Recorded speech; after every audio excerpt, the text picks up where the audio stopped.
$20,000 richer, and they'll walk out of here with a pretty sweet title belt as well that they get to carry around to next year's events. A little photograph here, I suppose. Maybe it's selfie time. Who knows here for Oliver Tomajko.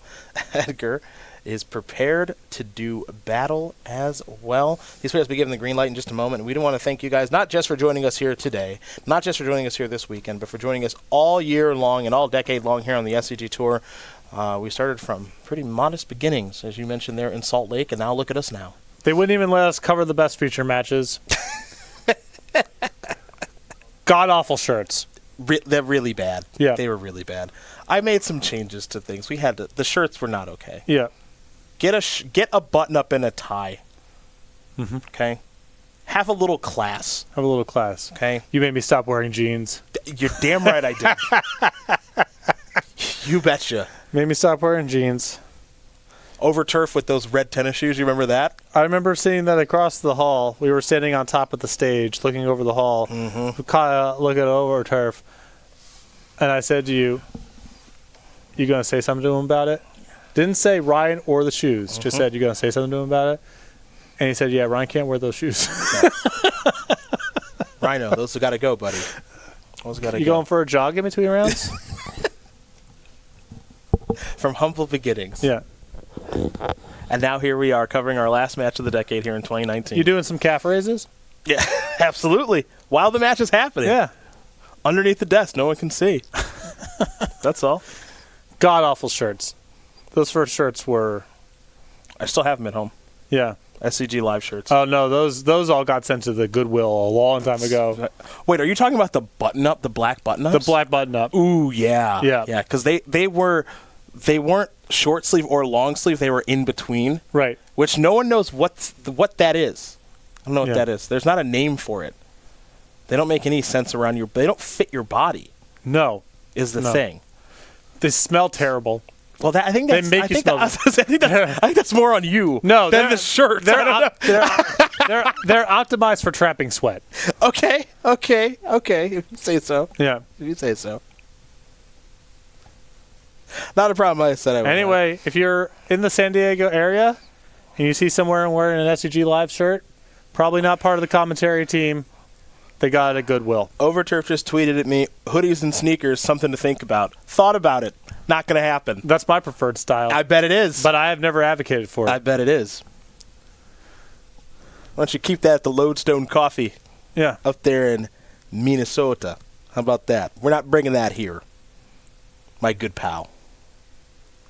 Hey, Giants, big win for you. Congratulations. Yep. We're wanted to let you know. Gonna let Eli play out the stretch here, just rack up some W's Mm-hmm. right off from the sunset. Put that final record above 500, perhaps? Maybe. Okay. Approaching dangerously close to 500 for his career. Very nice. Well, Listen, you just gotta let the chef cook. He was out there dealing today. he is cooking as we are underway here. Going to get this final match cooking. A ponder is where we begin. A card that you and I have lost most of our life to. Yeah, that was another early commentary moment for me. Was someone pondered, decided to shuffle, and started pile shuffling, and I said, "Someone has to stop him." Some sneaking show player. I don't remember who it was. Just piled after a ponder. I'm like, absolutely not. Absolutely not. Tropical Island here for Edgar. It's a flooded strand here for Oliver. It's a prismatic vista there for Magalhaes. It's going to be a slow one, folks. Patrick said buckle in. He wasn't kidding. Settle in. Get your coffee or whatever your beverage of choice is. Here's a brainstorm. It's been a minute since I got to cover this kind of magic. We just need Joe Lisette with the Sensei's Divining Top to really bring us back to 2014-15. The bad old days. That's right.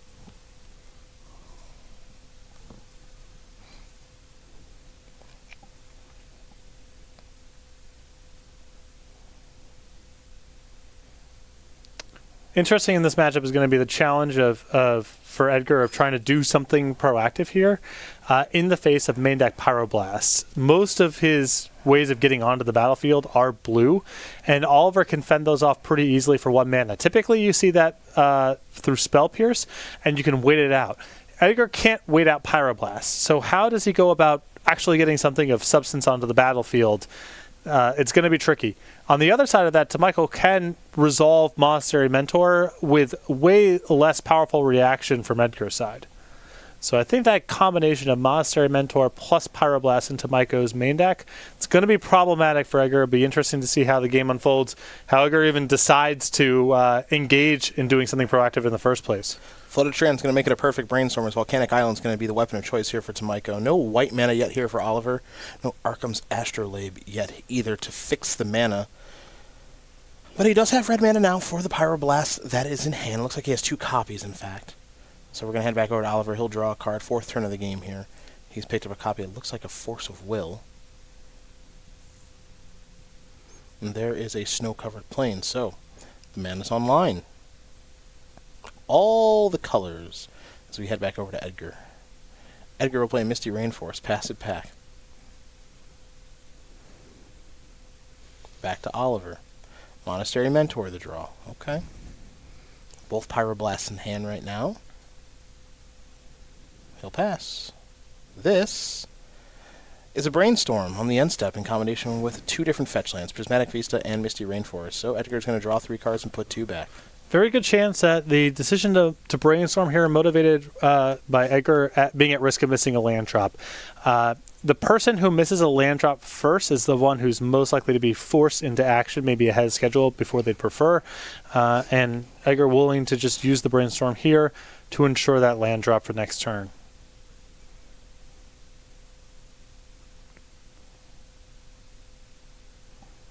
Let's go with a snow-covered island off the Prismatic Vista to make it a perfect fetch.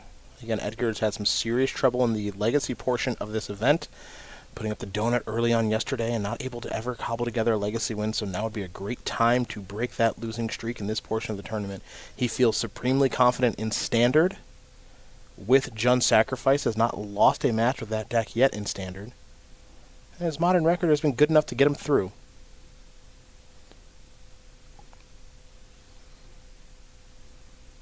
So Tomajko is actually the person who misses the land drop. Edgar has not missed one yet, as he now has a Misty and a Heath. Now here's a Snapcaster Mage. Maybe get a little bit of action going. Yeah, Tomajko kind of needs to do something. You don't want to be discarding the hand size here. And I like from Magalhaes' perspective, not doing anything from his side. He had the opportunity to say, play a Snapcaster Mage and brainstorm. But if Tomajko's approaching the point where he's discarding a hand size, there's no reason to let him do something like Pyroblast or Snapcaster Mage unless you're going to follow up with something big. So Edgar is playing very passively right now because Tomajko is missing land drops, putting the burden on Tomajko to act first and play into all of Magalhaes' open mana. 2 cards are going to go back on top of the Brainstorm. We're going to head back over to Tomajko, who will draw a card. Now he picked up a copy of Swords to Plowshares. Note, no fetching to be done post-Brainstorm. No fetch land on the battlefield. Here's your attack for 2. Magalhaes is going to fall down to 17. Does Tomajko have a land to play? It looks like the answer is no. He does have Arkham's Astrolabe, however, and he's going to play that with the snow-covered plain. So there's the Astrolabe. Predictably, that's going to resolve. He's picked up his copy of Mentor again. You see the copies of Force of Will in hand, 2 of those. Don't forget about the 2 Pyroblasts that are main deck here that he's found both copies of. He's going to discard Swords to Plowshares, and we're going to head back over to Magalhaes. And that's a live card in this matchup, so Magalhaes has been paid off by his patience here, not trying to make any sort of moves while Tomajko is missing land drops. Magalhaes looks pretty comfortable in that chair, has no interest in making a move here at all, as there's another copy of Arkham's Astrolabe. Snapcaster Mage is going to come across for 2 first. Edgar's going to fall down to 15. Now we go to the Astrolabe once again. Draw a card. Looks like that may have been the Veil Summer. Again, remember, Oliver has metagamed to beat the other blue decks in a very meaningful way. Main deck Veils, main deck Teferis, main deck Pyroblast. All of it. Mentor is probably the best threat in these kind of matchups as well because it leaves some knuckleheads behind. But not right now. Not with Tomajko being tight on mana. And you can see hesitation here to deploy the Monastery Mentor because he knows Magalhaes is going to be able to answer it easily and then capitalize on Tomajko having the shields down. And Tomajko also considering Teferi here, but it looks like he's going to just discard Monastery Mentor. Okay. Tomajko showing some patience as well. For what it's worth, Tomajko's the one that has the clock on the battlefield, not Magalhaes. So, it looks like Edgar's finally going to make a bit of a move here with something, and it's going to be a Snapcaster Mage. This is on his main phase for what it's worth. There's a Pyroblast. Snapcaster's taken care of. Magalhaes will pass the turn back.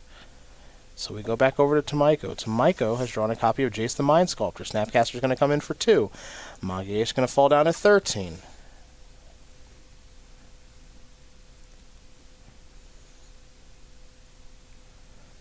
Codal of the Ice Fang variety will resolve. Snow Permanence means that it's going to draw a card. Any fetching to be done now if you're Edgar? I don't want to thin a land out of my deck. Fair enough. I think if I'm in Magalhaes' position, every land I draw is excellent, and you want to leave as much as possible. If this game's going to go on for 20-some-odd turns, you're going to have more opportunities to want to shuffle away with your Ponders and Brainstorms. So I would hold tight. It's very hard to flood out in this kind of a matchup. Well, here's your first card to fight over. It's a Teferi Time Raveler. This resolves the dynamic on the game changes entirely, especially given Tomajko's hand. Because Tomajko's hand is incredibly, incredibly reactive. Now he's got to figure out how he wants to sculpt the fight against this. Yeah, this is a really nice way of testing the waters here. If it resolves, awesome. And if not, no big loss. Magalhaes still has a boatload of cards in hand. It looks like Tomajko wants to start with Snapcaster Mage targeting Pyroblast. So Pyroblast is how we will initiate. This is a Veil of Summer. Edgar's only playing 1 copy, where Tomajko is playing 2. Banned in Standard, banned in Pioneer. That's all, folks. It wants to resolve right now. And Tomajko's got to fight over this. I mean, Tomajko's got a hand that can potentially fire back here. Oh, he absolutely does. He's got Forces, another Red Blast, and Jace the Mind Sculptor he can even try to play next turn. And he has a Veil, too. So he's going to play Force of Will, exiling Force of Will. So we're building a stack. Force of Will's looking to counter the Veil. That was looking to blow out the Pyroblast. That's looking to counter the Teferi Time Raveler. So, Edgar, your move. And you know what? Edgar can even just let this go. He's gotten his money. No shame in this exchange. And you know that Tomajko has 2 main deck copies of Veil. So the incentive is pretty low here to fight back, especially because Tomajko hasn't had an opportunity to do anything profitable with the Veil. It's also not a bad spot to fight back. I mean, if your opponent's willing to force the Veil Summer, maybe you want to pick a fight here. But Edgar could let it go at this point. He has won this exchange. Well, Force of Will is going to counter the Veil, but I don't think we're done yet because Pyroblast is still on the stack targeting the Teferi Time Raveler. So Magalhaes is going to sacrifice a fetch land. He's going to get his snow-covered island and a snow-covered plain. So he actually sacrificed 2 fetches. Okay. Well, Snapcaster Mage is going to get hit by a Pyroblast. Perhaps Magalhaes had some interest in flashing back a Veil of Summer. Yep. I mean, now I don't mind forcing back in this spot because there's no risk of Veil. Tomajko is tapped out. Walking into that is much more painful if he's got an open mana. Well, there's Force, exiling Brazen Borrower. See, you play it because it's blue. Blue. Pitch it to Force. Okay. Look at the counter war we're having here. Me, oh my. There's a Force in this deck? Oh. Of course, these people, they just play Whoa. Let us play anything. That's just well, actually, it's a Snow-Covered Force, my Astrolabe, and my Codal. Yeah. So that's why I played it. Veil. You know, people have Wasteland in their deck. Veil resolves. Teferi, plus.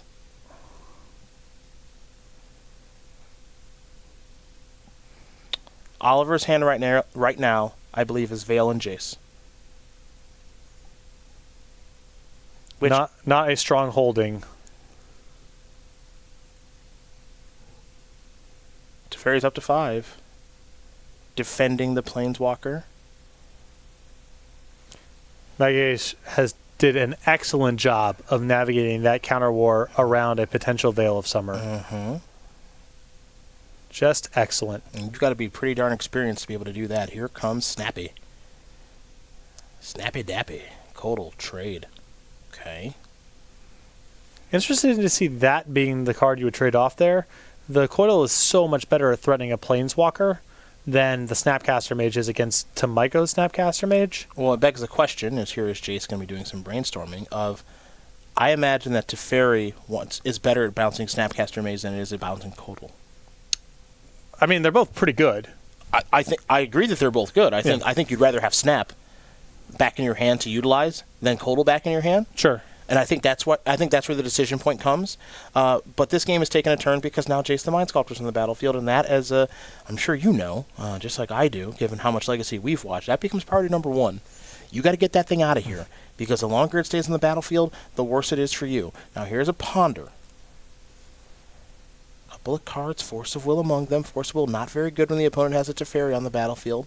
Both players know that. Life totals right now in favor of Tomajko, 17-9. And he is looking at a Monastery Mentor among those cards in the Ponder.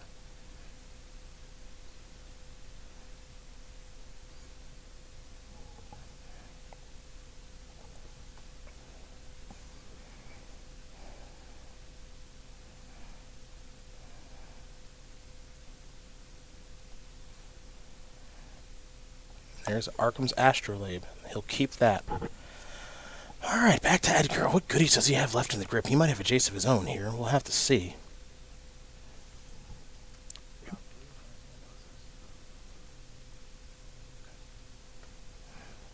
Well, all right, Jaces. Let's duel.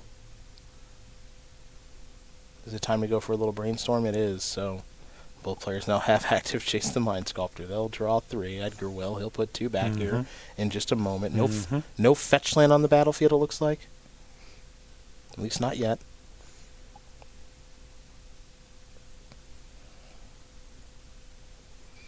And you're going to take a little look through the graveyard, see then, okay, your Pyroblasts are gone. It's good to know. One of them should have been exiled, so that's taken care of. 2 cards will go back.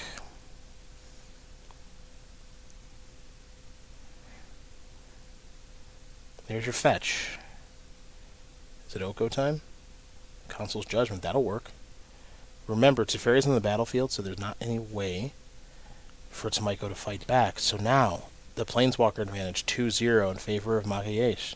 We head back over to Tomajko, who's drawn a copy of Monastery Mentor. And it's so challenging for Tomajko to come back from this sort of position. His deck's not well equipped to just flood the battlefield and brawl with Planeswalkers.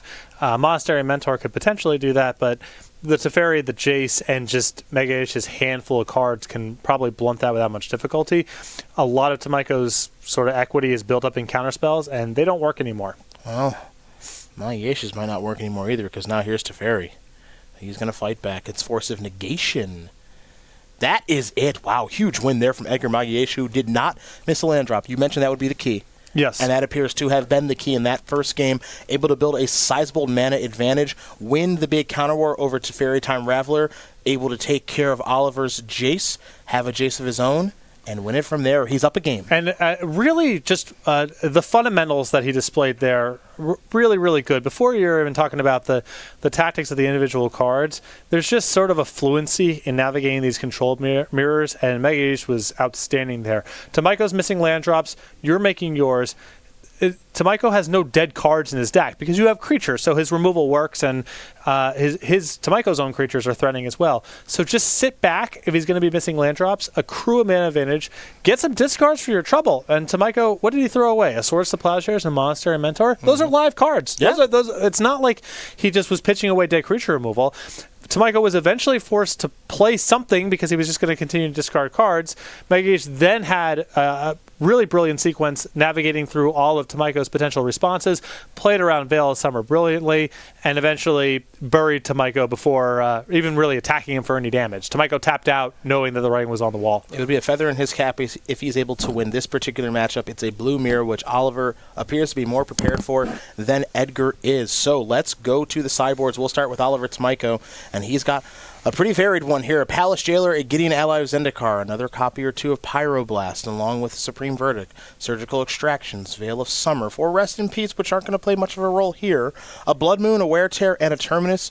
What do you like here? A lot of different options here for Oliver. There's some good tools here for playing against a control deck generally. The Veil of Summer, the Gideon Ally of Zendikar, and the 2 Pyroblasts. Now, enough of what Tomajko is up to is non-blue, such that I don't know if you want to be overloaded on Red Blast, but still probably more than good enough to bring in go up to the full playset. I also don't mind the Palace Jailer in this matchup. It's innocuous, but becoming the Monarch in a control mirror match can be very good. And because it's white, it dodges some of the responses that Magalhaes might have. Oh, we take a look at the other side of things here for Edgar. I imagine he's got a pretty varied sideboard as well, and he does. So his red cards aren't in the main, but you have to imagine that Volcanic Island, those 2 Pyroblasts, and that Elemental Blast, they're headed on in. He's also got a Palace Jailer, another copy of Snapcaster Mage, a Sylvan Library, a Return Nature, Supreme Verdict Surgical, a couple more copies of Veil, a couple more copies of Back to Basics as well. So this could get pretty ugly here after sideboard. Yeah, the Red Blast, the Palace Jailer, the Snapcaster Mage, the Sylvan Library, the Veil of Summers, that's much of the same stuff. All good for battling these sort of fights.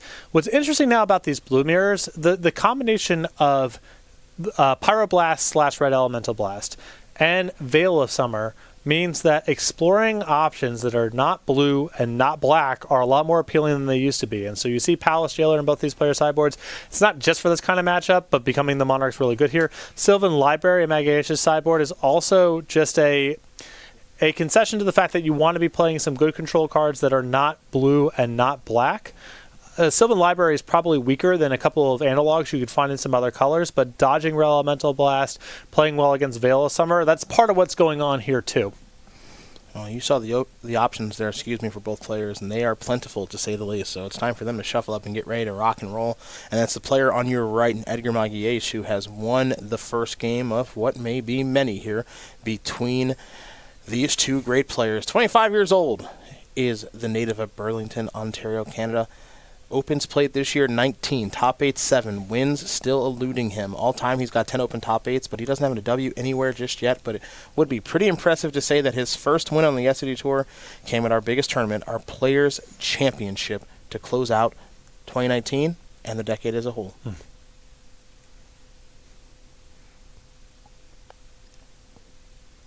So, we get ready to watch the second game unfold.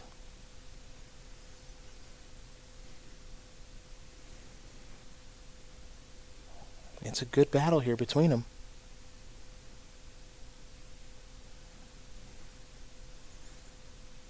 Really well played there, that first game. Yeah, for sure. A lot of players, I think, get in the habit of just casting their spells, but there's no harm in being patient in this kind of matchup.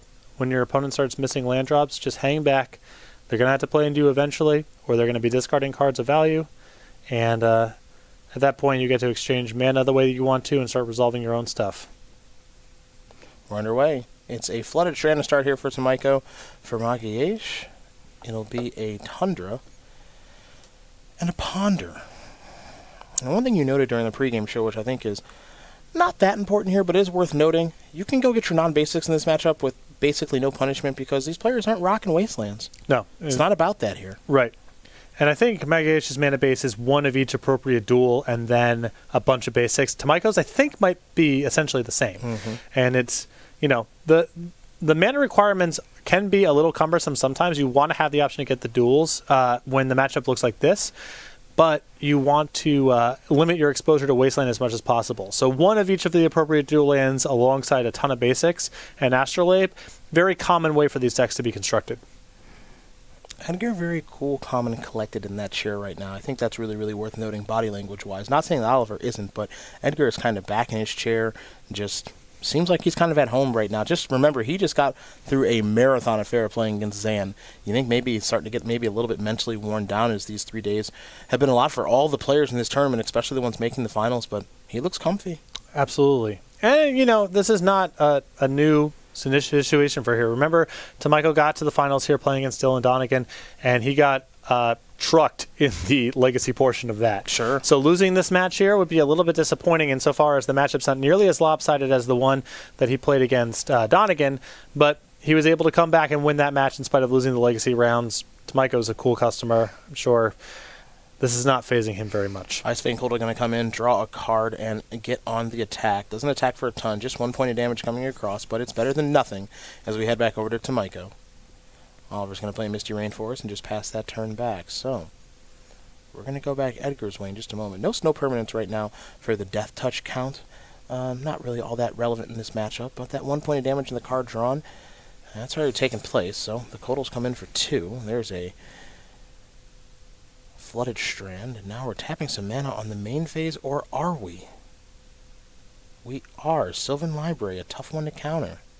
Yeah, I mean, this is you kind of want to play it now to prevent Hardcast Force of Will from being part of the equation, but this is, can't Spell Pierce it, can't Pyroblast it. It's not an easy card to answer, and it's not lights out in a control mirror match. It's not nearly as good as something like Jace the Mind Sculptor or Teferi Time Raveler, but this is still going to be a lot of extra cards. It's going to ensure that Magalhaes is making his land drops the whole way through. He's got a couple fetch lands rolled up alongside of it, so he has some selection to clear out the top of his deck. And it's not an easy card for Tomajko to counter or get off the battlefield once it's there. And one thing also to note, too, as Oliver takes his 5th turn of the game, is that Magalhaes has some life to work with. So if he wants to clear the library, he has the ability to do that. You mentioned the fetches, and that's a pretty clean way for him to do so. But if he wants to get a little bit frisky by paying 4 or 8 life, he has the option to do that.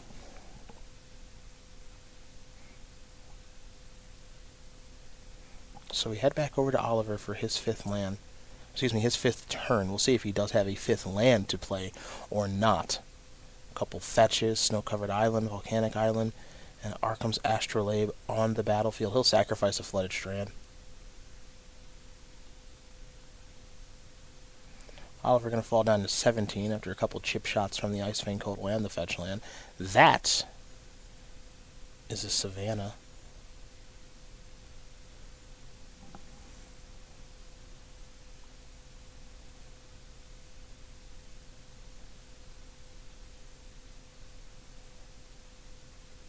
This is a card worth fighting over. So here we go again. Teferi Time Raveler is where it starts. Edgar is going to start by sacrificing a Flooded Strand. I'm starting to think in these sort of matchups, it's possible Teferi Time Raveler's better than even Jace the Mind Sculptor. It might be. Once it's on the battlefield, you can be so aggressive in doing your stuff and measuring against your opponent's possible range of responses. Jace has this, you brainstorm and it gets Council's Judgment or whatever some amount of the time. Not that that's bad, but it doesn't run away with it. Yep. This is, your opponent's so restricted. We saw last game, Magalhaes get this Teferi Time Raveler onto the battlefield, and then Tomajko's Veil of Summer was shut out of being able to be a response, to say nothing of the other counters in his hand. And Jace does not lock out everything the same way. So now the question is Tomajko picking his fight at the right spot by leading off with a Jace here? Magalhaes had only had 2 mana available when the fight began. So here's a Pyroblast off of the Volcanic Island he searched for. This is a Veil of Summer in response to the Pyroblast. Now remember, it's not a requirement that your opponent has cast a blue or black spell to cast Veil of Summer. Merely that's the way that you get to draw a card. So Magalhaes is going to fight back. He'll sacrifice Misty. He's going to go get a Snow-Covered Forest. And so now it's time for a Veil of his own. And this is a card that you can't, for example, Pyroblast. So we are building ourselves a stack here, folks.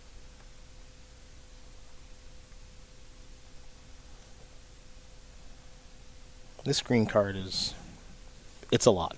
It's a lot. It's a lot. Not common for sideboard cards to get banned like this.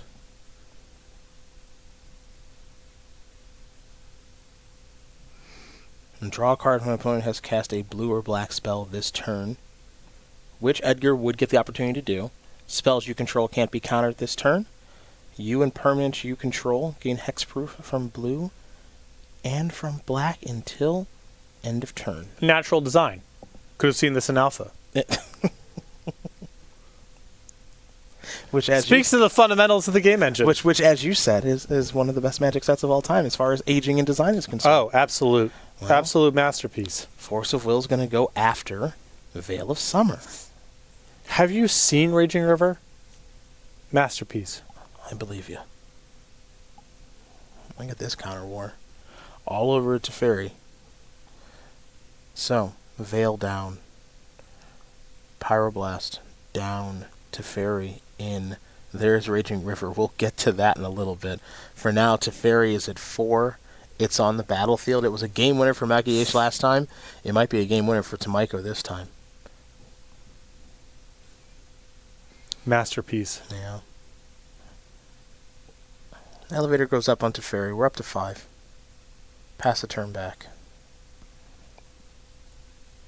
Now, if Magalhaes just have some sort of Pyroblast type effect, don't forget Sylvan Library here, he might be able to cleanly get Jace off the battlefield. But he can't fight a counter warp back. If Tomajko has any sort of response, it's probably going to be good. Well, you see? Looky here. Ooh, does someone want to become the Monarch? Well, Oko, Brainstorm, Palace Jailer. Those are the cards that Magalhaes is looking at. Inability to cast Palace Jailer as things currently stand. Oko is obviously of interest because it's so powerful, and Brainstorm appears to be too. So Magalhaes is going to draw all of those cards. Jace the Mind Sculptor is looking to resolve. That's a powerful magic card. Pyroblast says no. Going to do it via the Arkham's Astrolabe. Tomajko's going to search up the land. You already see that he's tapped the Astrolabe. He'll do it with the snow-covered plains. You mentioned the inability to fight back given the Teferi that's on the battlefield. So Jace is going to be headed to the graveyard. But Tomajko now down to 1 card in hand. Magalhaes with a full hand. And his sideboard, he gets to be a little bit more proactive. He has more stuff that he can just cast. It's still problematic from his side for Tomajko to have a Teferi Time Raveler, but it's not like he's rendered without any sort of functionality on his cards. That's in contrast to what we said out of Tomajko in game number 1. So much of what he does is read and respond. It's reactive.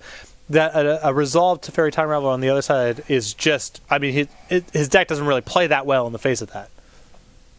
Teferi is going to bounce the Sylvan Library, draw a card. Will Tomajko picked up a copy of Misty Rainforest, which was ideal because he drew Brainstorm for the turn.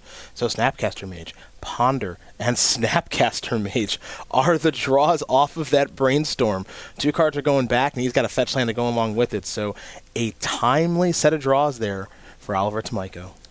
Although he still now is in a position where he has to do something about the Ice Fan Coil. I was actually thought that Tomajko might bounce his own Astrolabe to just keep the ball rolling that way. Sure.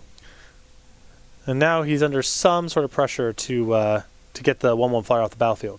Bouncing the Sylvan Library is interesting because you saw that Edgar missed the land drop last turn, even though he drew all of those cards at the library. Yep. So that forces Edgar, if he wants to find a 5th mana source, to peel it off of the top, assuming that that matters. Yeah, no, I mean, and respending the 2 mana and all that, there's certainly reasons to bounce the Sylvan Library, but I thought Tomajko is so starved on cards right now. I mean, Magalhaes has a stocked hand, and Tomajko's kind of down to the felt, that I thought he might want to peel up another cantrip, but he might be putting a premium, as you mentioned, on Magalhaes missing yet another land drop. The Sylvan Library gives Magalhaes 3 looks at it, as opposed to just 1 off the top. And Oliver, I will say this, he is catching up very, very quickly here. That Brainstorm was quite good. Snapcasters are in that Brainstorm. And now he's just going to pass the turn back. So we go back over to Edgar now, who's got a Sylvan Library, a Palace Jailer, Brainstorm, and a whole bunch more in hand. He's going to start with the Coldle going after the Jace. Oliver is going to fight back. He has a Snapcaster Mage, and this will allow him to cast a Pyroblast there. Given to Teferi on the battlefield, nothing that Edgar can do to respond to that. But the window's open now. But still not all doom and gloom from Magalhaes' perspective. He's still got a totally stocked hand. Although now the Snapcaster Mage on Tomajko's side might take the wind out of the sails a little bit on his ability to leverage the Sylvan Library. He's down to 9 already. I know it's not like Tomajko's done much in the way of attacking, but just from fetch lands and peeling off 8 damage from the first Sylvan Library, Magalhaes is fairly low.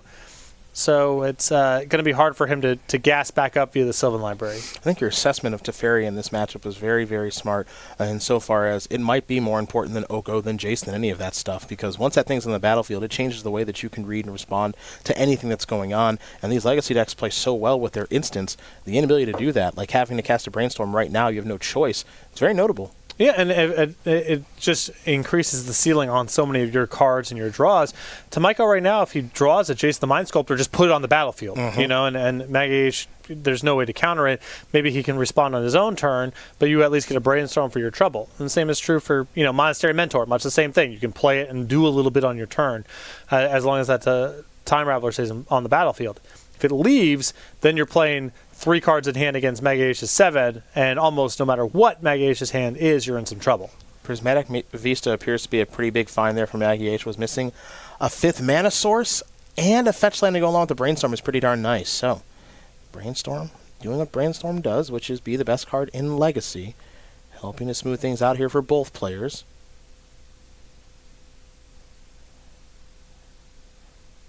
Edgar's going to sacrifice that Prismatic Vista.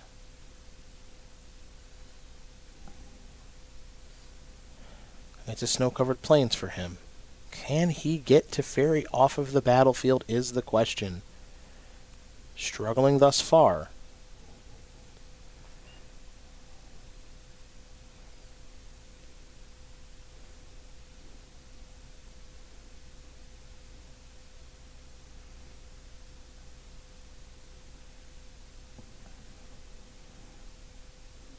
Four mana.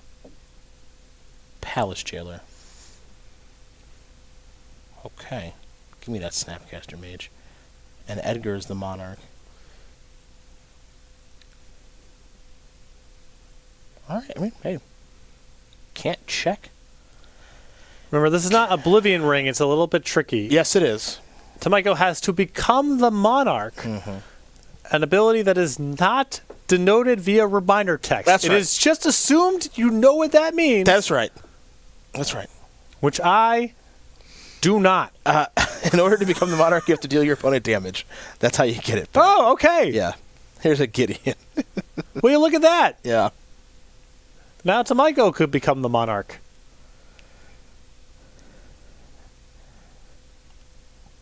Well, he's got to deal him damage. So right now, Edgar's still the Monarch. Thank you Yeah, very well, much. I thought he might tune up the band with Gideon. It doesn't have haste. Oh, you still got to hang. He's That's still- right. yeah, Yeah. he's You got got a summoning sick. Excuse me. Easy there, Maniac. Excuse me. I know my white cards. Okay. If Gideon had haste, it would have been even more busted in Standard. Swords that. Can he do it? Can he kill Teferi? Yeah, he's only had to be up like 3 times as many cards. Hiya! Oh, sorry. So close. Tried so hard, got so far. I think someone else might be coming to the Monarch here soon. There is an island. I think Snapcaster Mage is going to come hang out for a moment. This is actually pretty great, though. I mean, there is a game being played on the battlefield. Absolutely, there is. No, this is a great game of Legacy right here. Tomajko on empty. Still the Monarch, by the way.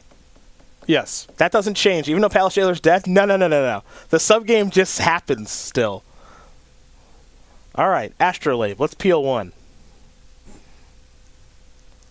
Now, in my estimation, the bigger problem is that Gideon. No longer is it Jace. Okay, Kodal, let's talk about it. Draw a card. Land. Astrolabe, what is this? Kodal, okay. Draw. Got to play him now, obviously, because of the Jace. Monarch, draw. Well, Edgar is gassed up. And Oliver has no cards. Even after that big brainstorm and getting Gideon on the battlefield, he's on E.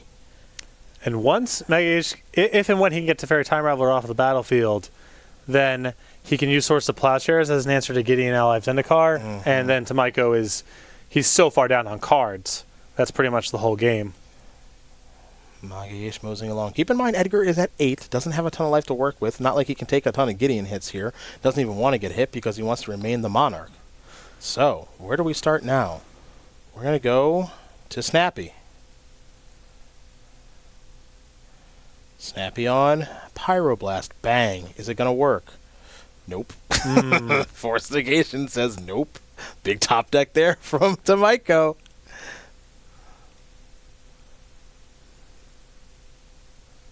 What comes next here for Edgar? 3 mana. Is it another Teferi, perhaps? Oko. Okay, so we turn something. Yeah. All right, that's all over. Yeah, I think so now. It's all over. That Teferi's down. Finally.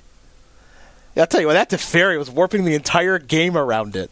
And now it's 7 cards to 0. That is going to do it. Edgar Magalhaes finally picks up his first win in Legacy. Woohoo! It took him till the finals of this tournament, but he's on the board at the right time. Bant Snow defeats 4-color Mentor 2 games to 0. 2 expertly played games by the Canadian, the member of Team Lotus Box. And now we take a short break here from the Star City Game Center. When we come back, we let you know if Oliver picks play or draw or the format, and if he doesn't pick the format, what Edgar selects, just after this.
Welcome back, everybody. Cedric Phillips, Patrick Sullivan, StarCityGames.com Players Championship, our final round of 2019, our final round of the decade here between Oliver Tomajko and Edgar Magalhaes. Magalhaes won the Legacy matchup. So Oliver said, you know what? I'm going to play first again. And Edgar said, fine.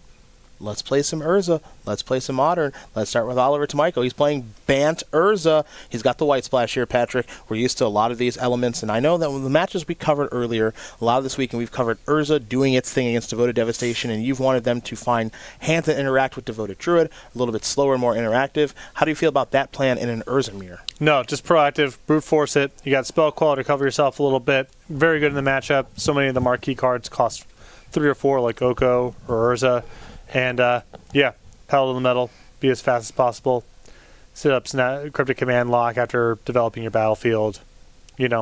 Don't mess around. Yeah, some straightforward stuff here, I think. Turn 1 Emery's, turn 2 Urzas if you can do it. Mock Straws. Metallic Rebuke, Cryptic Command, they'll play a role in things, but Spellqueller's an ace in the hole in this matchup, and so is Oko, so get prepared to watch that card here in just a bit. For Edgar Magalhaes, she'll be on the draw here in game number 1. He's playing Sultai Urza, which means he's got some black elements as opposed to the white ones. So you see the Thoughtseizes, you see the Assassin's Trophies, you see the other cards that you're very much used to there. Emery, Gilded Goose, Urza, Oko, Cryptic, Metallic Rebuke, obviously. Numbers are different. Idea's still the same. And that Aether Spellbomb, I'm a little bit curious about what the deal is with that, but it does work pretty well with Emery, though I'm not sure how important that will be in this particular matchup. Well, I think the Aether Spellbomb is you have a little bit of wiggle room for one of that cycles that has a high ceiling in certain spots.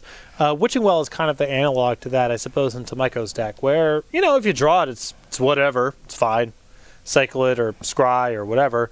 And it really can expand the range of what Emery can do in some games that go on for a really long time. Sometimes this deck really runs out of gas, and Witching Well is a really powerful thing to be able to loop every single turn.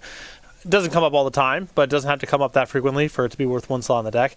Aether Spellbomb can get you out of some corner case scenarios, and again, in some edge cases, some small percentage of the time, it alongside Emery makes it really problematic for your opponent to execute their game plan.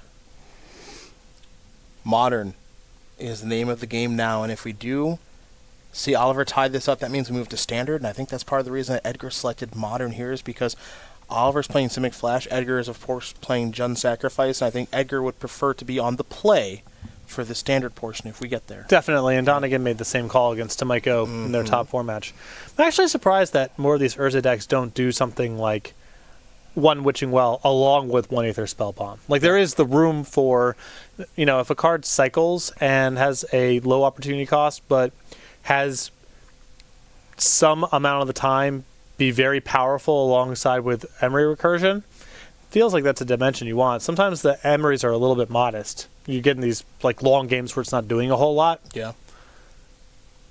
But unsummon every turn or draw 2 every single turn plus scry 2, that's something. Yeah, it's not so bad. Well, these players are going to take a look at their opening hands. It's an Urza mirror here, folks. Team Lotus Box helped put Urza on the map in a very big way. That SCG Open in Atlanta a little bit earlier this year where they crushed that thing. They didn't win it, but they did everything but putting 4 players into the top 8 with Simic Urza, and that deck is incredibly powerful. Sultai Urza is the name of the game here for Magalhaes. For Tomajko, he's got that White Splash for those Spellquellers, and some sideboard cards that I'm sure we'll get to after game number 1. For now, it's Misty Rainforest once again in both of our matches thus far. A snow-covered forest is where Tomajko will begin things. And perhaps it's time to go to the lab.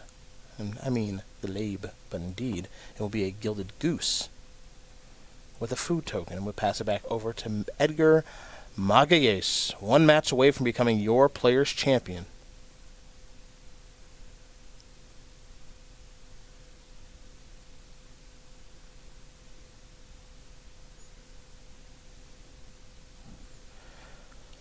That is a Mox Opal. This is a Mishra's Bauble.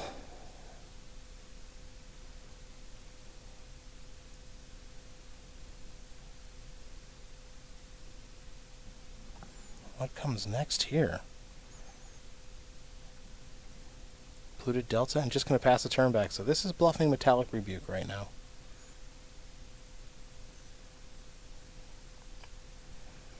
There's the Astrolabe. That's going to resolve. Michael will draw a card. Picked up a copy of Oko. Oko more powerful here in Modern than it is in Legacy. No slouch in Legacy either, of course, as you saw in the hands of Magalhaes last round. But it is a dominant card in this particular format, as there's a Mox Opal that'll resolve as well. So Metalcraft is on. Tomajko has access to 2 mana, 1 from the Mox, 1 from the Goose, eating a food.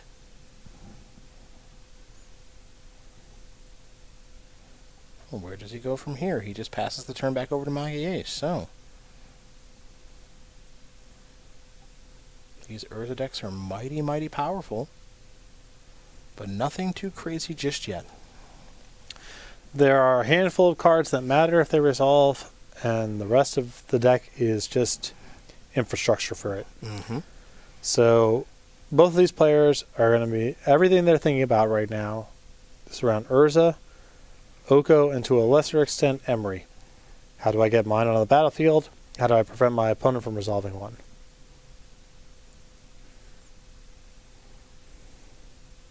And there's a snow-covered island.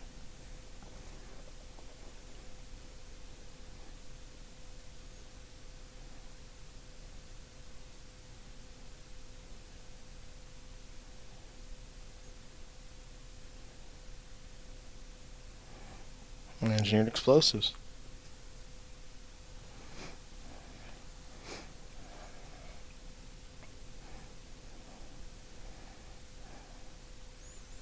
This is for one. Very good in this spot. Mm-hmm.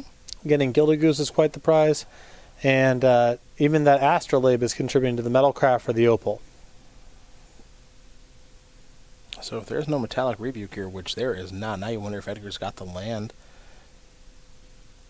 to blow this thing up, because now metalcraft is online as well. There is your land. Kaboom! Goes the explosives. Pass the turn back. Tomajko has a land, and he has a Mox alongside an artifact. So it's not like it's that hard to turn the Mox back on. But even if it costs 1 mana for him to get it back up, then he doesn't have anything good to do with the 2 mana left over. Mm-hmm. There's Engineer Explosives for 0. This, we're going to see an Oko right Bow, now. bow, bow, bow, bow. Yeah, that's a nice little play there from Tomajko. Not sure if he drew the explosives or not, but it's on the battlefield. Make a food, pass the turn back, and no mana does not appear to be an issue any longer. So, Magalhaes might be thinking about cracking that bauble. Take a look at either his deck or Tomajko's, because now he is under the gun because Oko's on the battlefield. We'll head back over to Edgar now, though. He won't crack that bauble.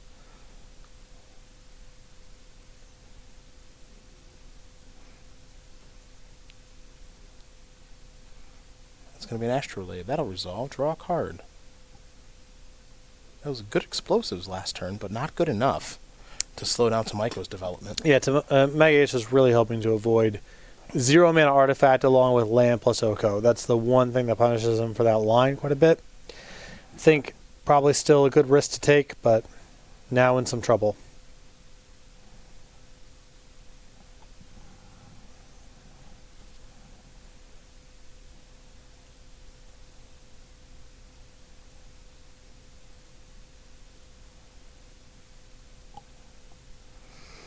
Emery will come down. Urza's plural headed to the graveyard along with the bauble and Assassin's Trophy.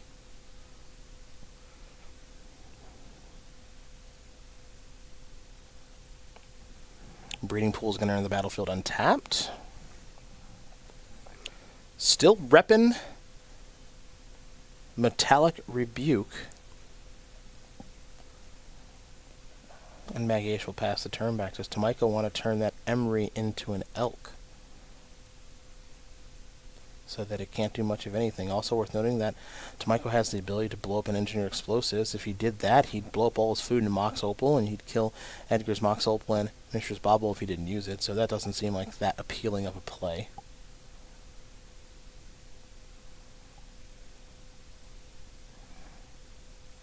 So for now, Tomajko will survey the battlefield. Take a long look at his hand and try to figure out how to move forward on this turn with an active Oko. There's a polluted Delta. Yeah, the Oko's kind of in a weird position right now because you don't exactly want to just turn Emery into an Elk, and now your Oko's getting threatened and it's a little obnoxious, but you do want to do something about the Emery. Well, how about we swap? How's the swap sound there, bud? Swap sounds good. I give you food, I get your Emery. What a deal. Okay. Well, that's that. And pass it back. Oliver representing Metallic Rebuke and Cryptic Command and Spell Queller right now. That's a lot.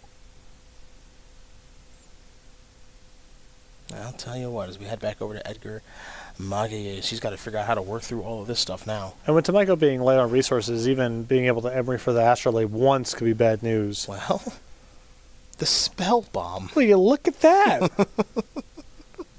Don't have to come up that much for it to be worth one slot in the deck. That's true. Every slot matters when you're building a deck. Here we go. Bounce the Emery. I'd like it back. Okay. Boy, that's annoying. And do you try to recast it now? Looks like he wants to do it via the Mox. How about an Emery?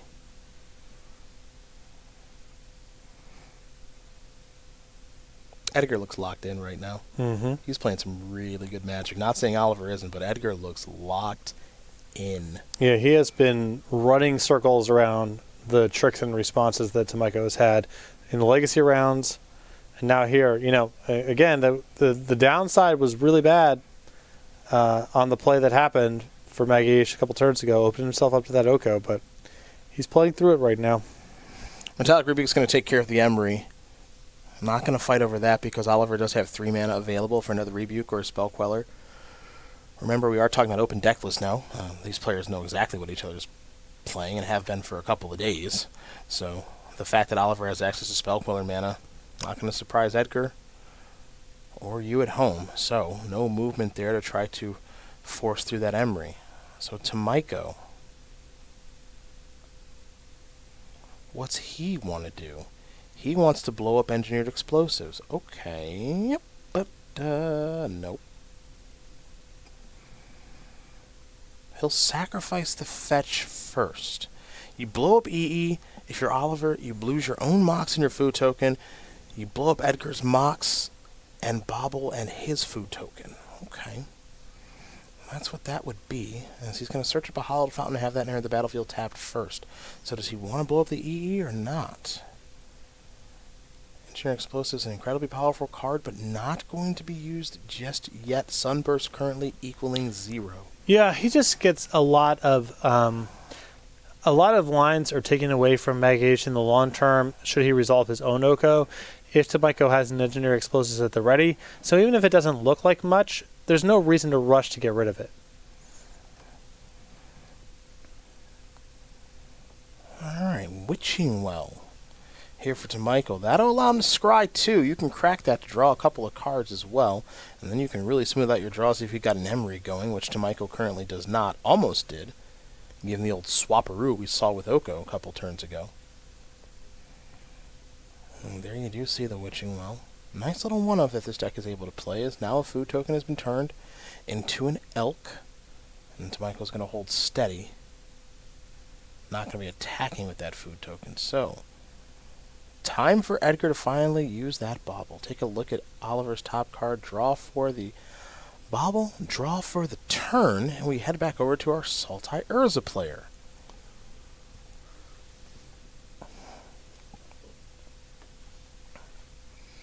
As around and around we go.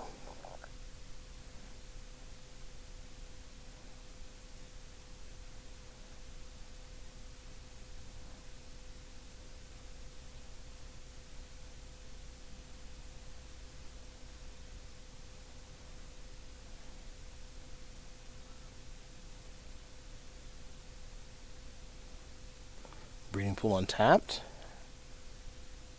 3 mana. Is this an attempt to resolve an Oko? Yep.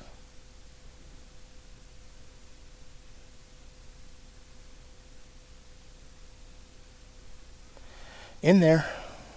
Both players have the powerful Planeswalker now. Loyalty advantage to Magalhaes right now. Elk advantage currently to Tomajko. Yeah, having loyalty advantage plus a little bit of a front foot here is good for Magalhaes. Tomajko can still block for at least a turn. The Engineer Explosives makes it more complicated too. Alright, Mox. You're an Elk. Let's go. Let's trade. Alright.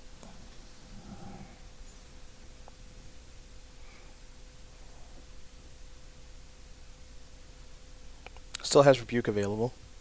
At least for now. 4 Witching Well. Draw 2. 1, 2. Okay. And draw for the turn as well here for Tomajko. Remember, he thought about blowing up that Engineer Explosive a little bit earlier, slowed himself down. If he were to blow it up now, he'd lose his own Mox, but he'd kill a food token. That's it, so not the best use of Engineered Explosives at the moment. But one thing it could do is shut off Metallic Rebuke, and there may be some sincere interest in that.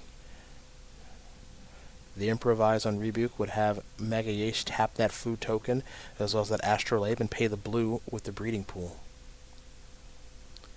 Depends if he's trying to push something through. I mean, that's a pretty big expenditure of resources. He has drawn an Urza for the turn, which is, I mean, if any card's going to make you go down that road, it's that one. Mm-hmm.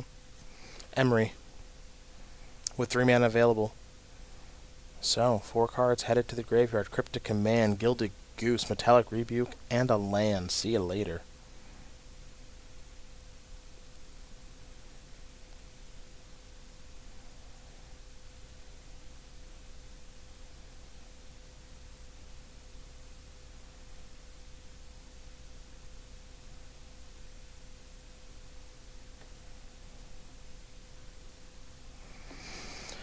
Alright, Mox Online. We're going beatdowns.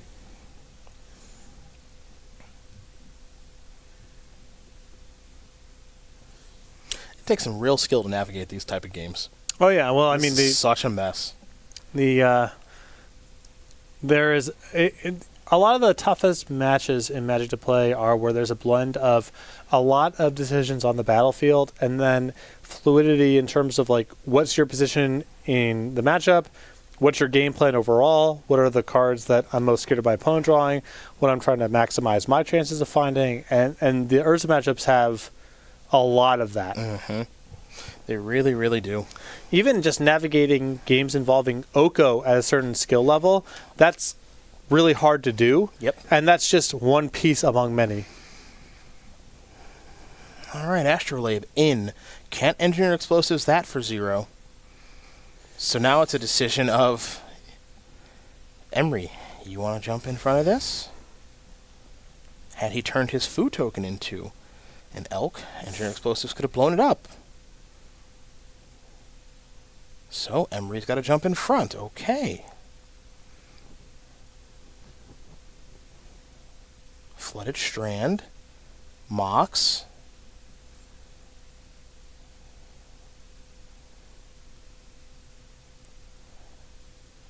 Do we make that into an... Well, we already made something into an elk, so we can't do it again. Right. Right now, Magalhaes is Oko. The shields are down. There are no blockers, 3 loyalty against an elk.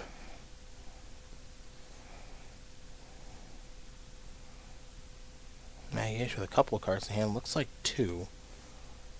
Don't have a great feel for what they are, though. They've both been bluffing a lot of different things at various points in this game. Here comes Spell Queller. Tomajko unsure of himself. Okay, he's going to go to Spell Queller. Rebuke. Okay. So Mox is going to resolve. No follow-up, though, so now we just go back over to Tomajko.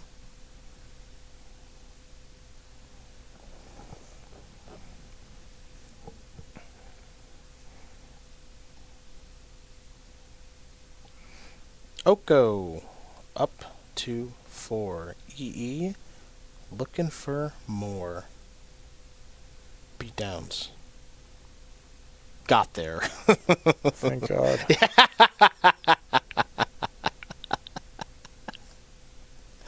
It's like it's the hardest thing to do in the world is to kill that stupid card. Here is an Urza.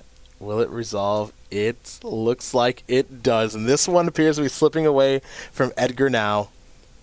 Urza's on the battlefield. Oko, the construct, all of it. Yeah, he is locked out of combat now. Oko unassailable. Behind on the battlefield, behind on cards. Mm-hmm. It can be a lot trying to get through Oko. As you just witnessed over the past handful of turns, the game warps itself around it. And now you have to ask yourself, if you're Edgar, can you even fight through this battlefield? You're so far behind.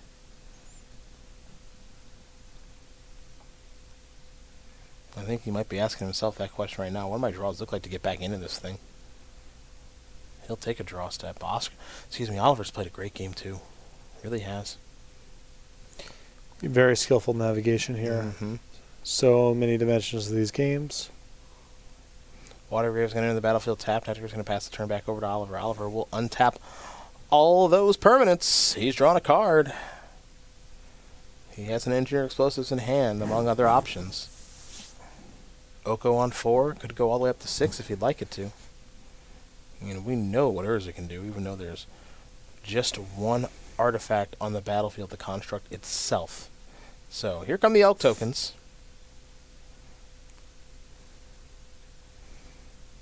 And Elks will trade.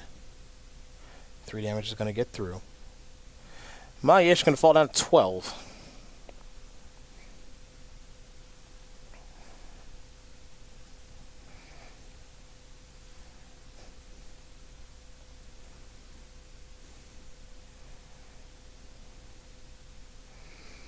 Oh, plus, make a food token.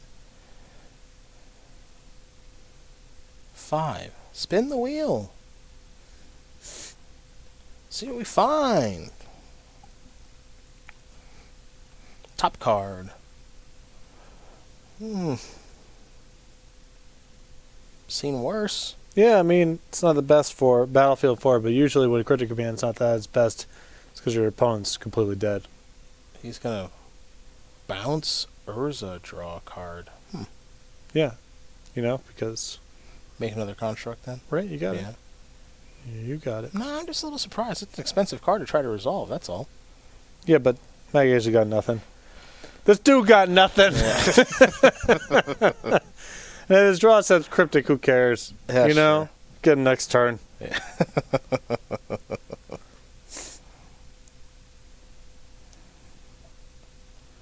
Edgar analyzing the battlefield.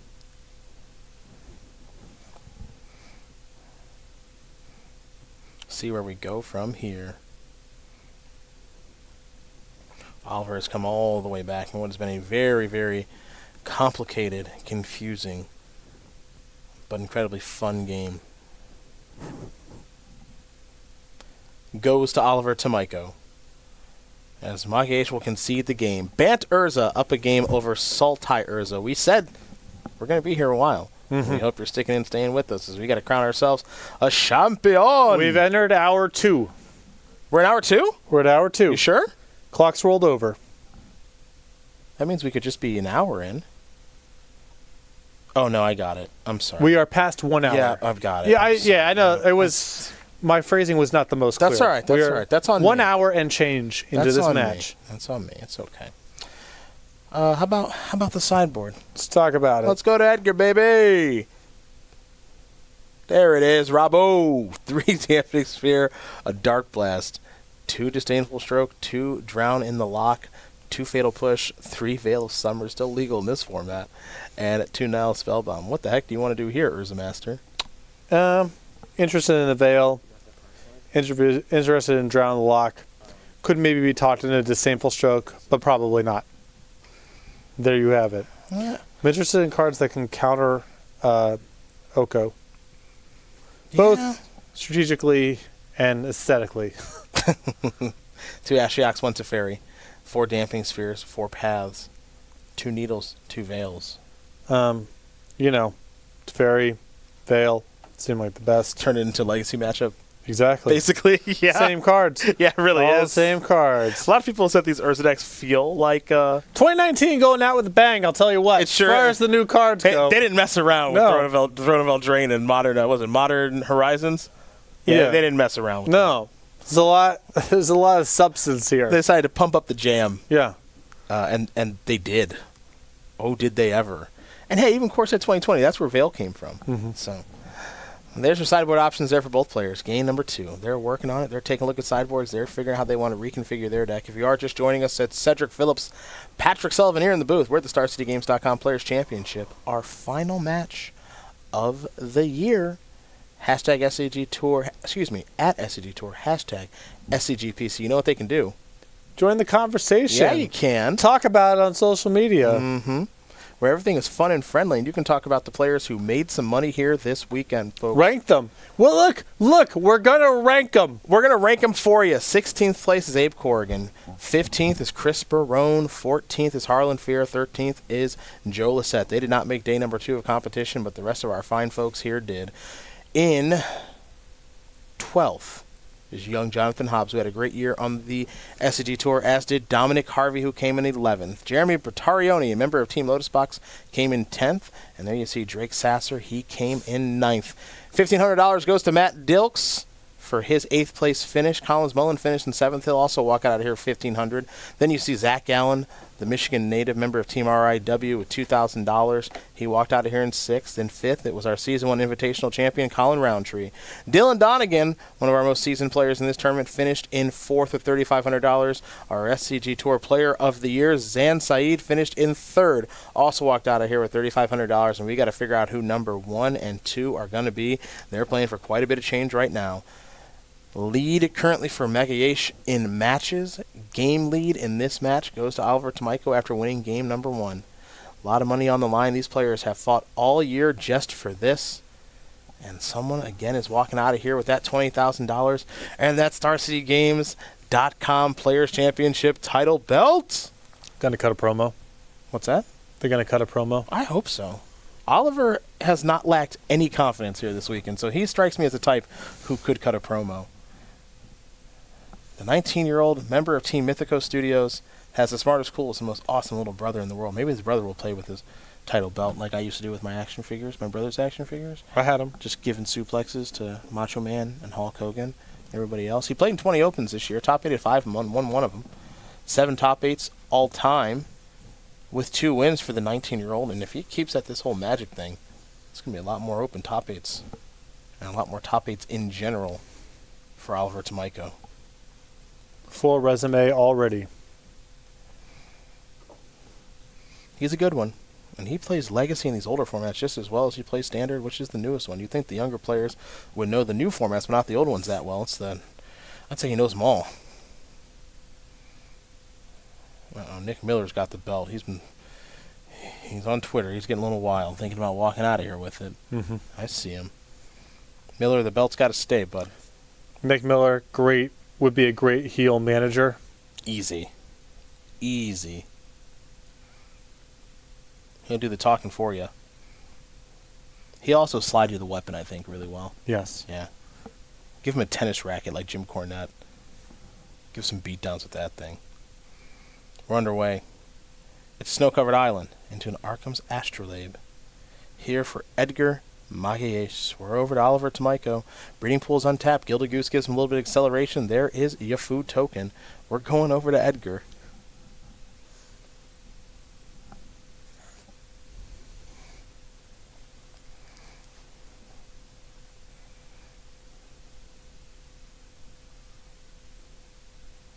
Unless Oliver... No, it's Edgar's turn. He's untapped his land already. He's just trying to figure out what he wants to do. I didn't know if Oliver was thinking about Bobble or Mox or any of that nonsense. This is a fatal push. Cool. I think that's a good idea. Get that goose out of here. Every single time one of these players is able to remove one of the opposing permanents from the battlefield, I just couldn't be happier. Yeah. So way to go. Look at that. Round of applause. The Emery. You're going to have to kill that one now, too, probably. Let's take a look here. Island, Delta, Flooded Strand. 4 lands go to the graveyard. Magalhaes will draw.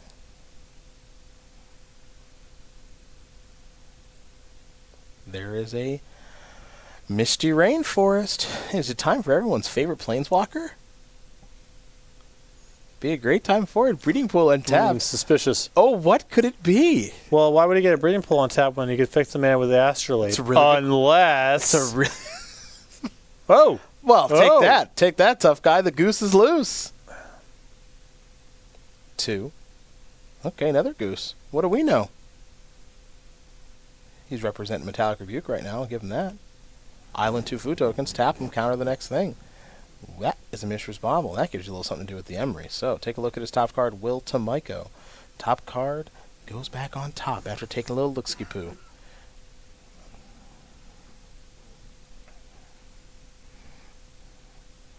Now, remember, Tomajko did mill over quite a few lands there with the Emery, so that might mean he's without another land. Who knows? But he has one. There's a Flooded Strand. Sacrifice that. He'll fall a little lower, down to 15. He'll get himself a Hollowed Fountain. So Spell Queller online now. Remember, that's what he's splashing white for, mostly.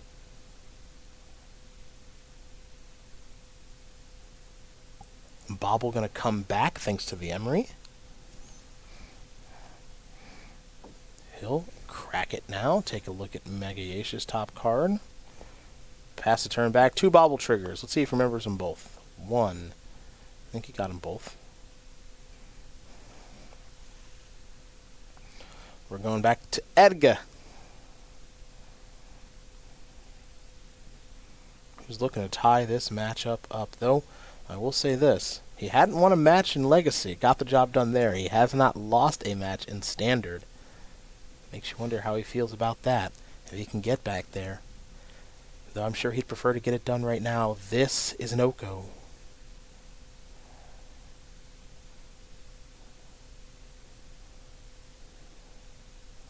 In there. 4 loyalty is where the fun begins.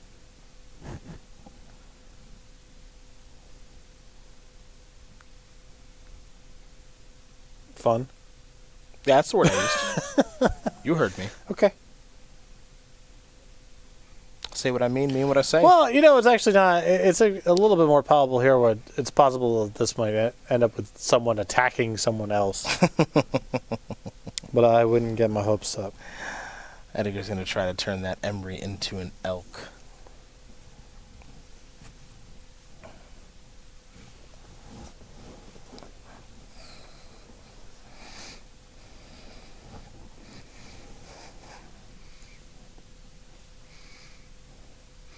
That'll resolve.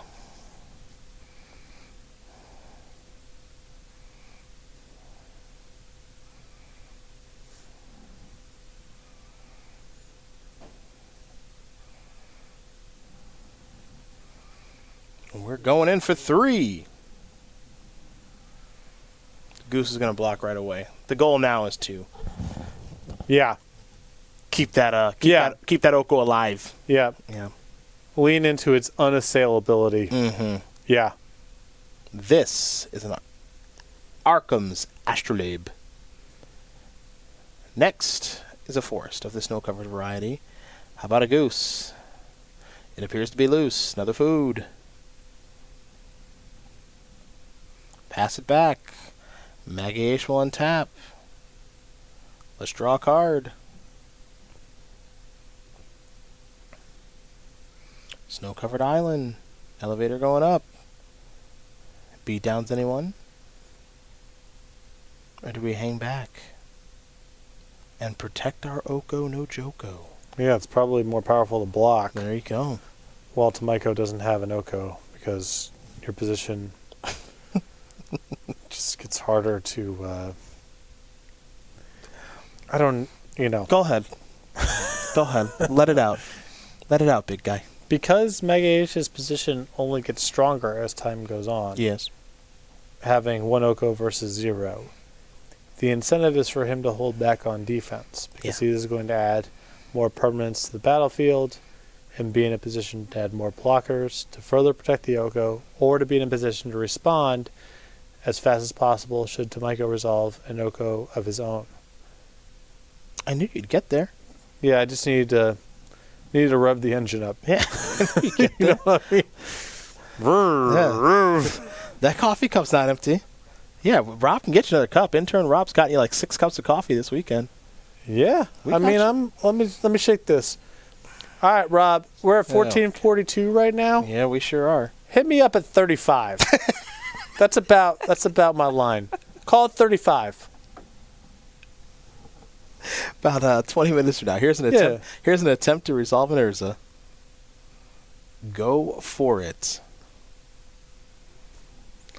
Here's the thing. Rob has been cashing in some chips on social media, talking about the coffee runs, getting coffee for me, which is great. Building some clout. But now he's priced in because if he ever refuses, I will unleash my followers on him. Understood. Yeah. Understood. Like a great Twitter haul would. Right. Like a great Twitter haul would. That's good. Yeah. Rob, you're not being threatened. You're being made aware. There is a fatal push with the trigger on the stack. Sacrifice a food token to turn on the revolt. Look at all of the synergies. That means that Urza has resolved, but the construct isn't in just yet. Right.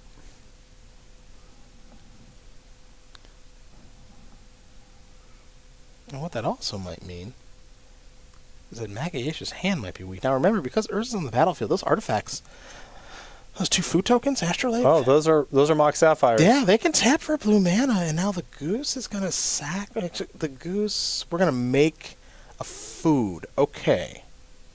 Okay. Okay. Didn't know if we were going to get a little techie with Cryptic Command or something else. But just going to make a food.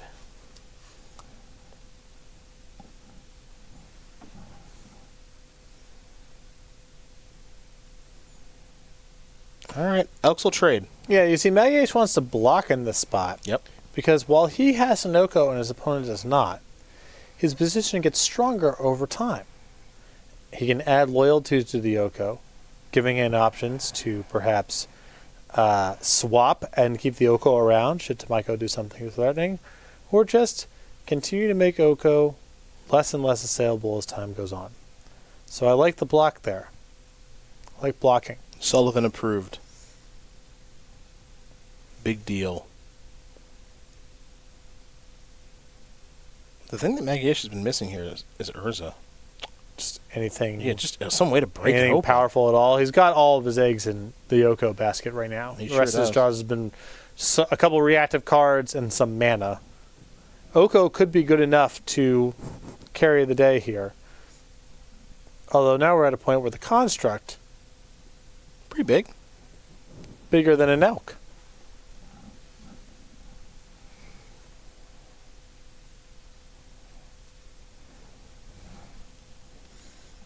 Delta's the land.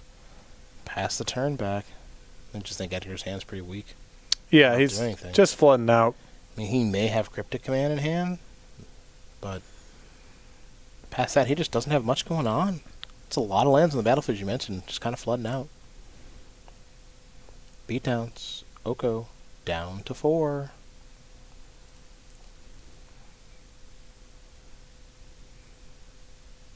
Think we might attempt an Urza again here. Yes.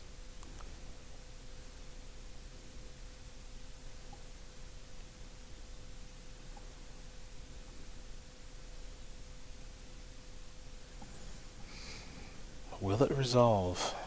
Oh, Magalhaes can take a look at the graveyard. He's already down a game. If this thing resolves, that might just be the match. You can tell he's not thrilled about it. But he's got to do something here to fight back.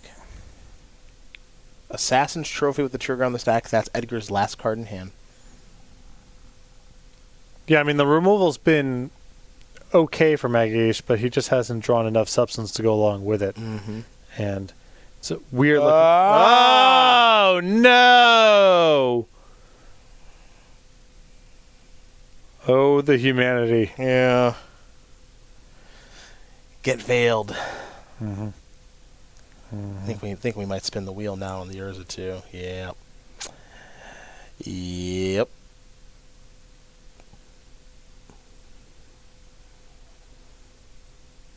Yeah, give it a good shuffle. Give it a wash. Yeah, well. Whatever. That's an attacker. It is an attacker. I'll take it. Goose will sacrifice a food token. Emery. Cryptic's in the bin now, in case Mystic Sanctuary works itself into the equation. Ah, interesting. A fetch land. With multiple islands on the battlefield. This is a deck of Magic cards. I'll tell you what. 2019, hell of a year. I'll tell you what. Hell of a year. They printed some Magic cards. Yeah, some sets came out. Yeah. Don't know if you heard about them. Edgar's going to draw. A couple impactful cards. Astrolabe, draw. Well, raise the eyebrows a little. He made the face of someone looking to play on. I mean, it better be Urza. All right, that's a start. There you go. Construct. Oko still on the battlefield. Mm-hmm. That it is. He empty-handed, but he had to start somewhere. He started here. They did make some cards, though, didn't they? Oh, they sure did. Yeah. Some of them rare or mythic. Yes. Yes. It's 2 rarities of the 4.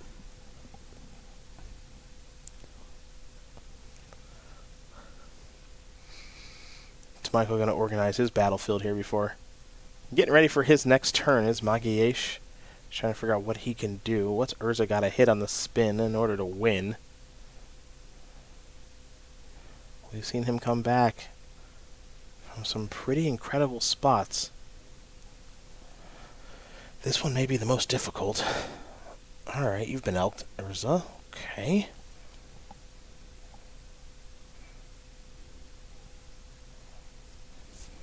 Now we pass.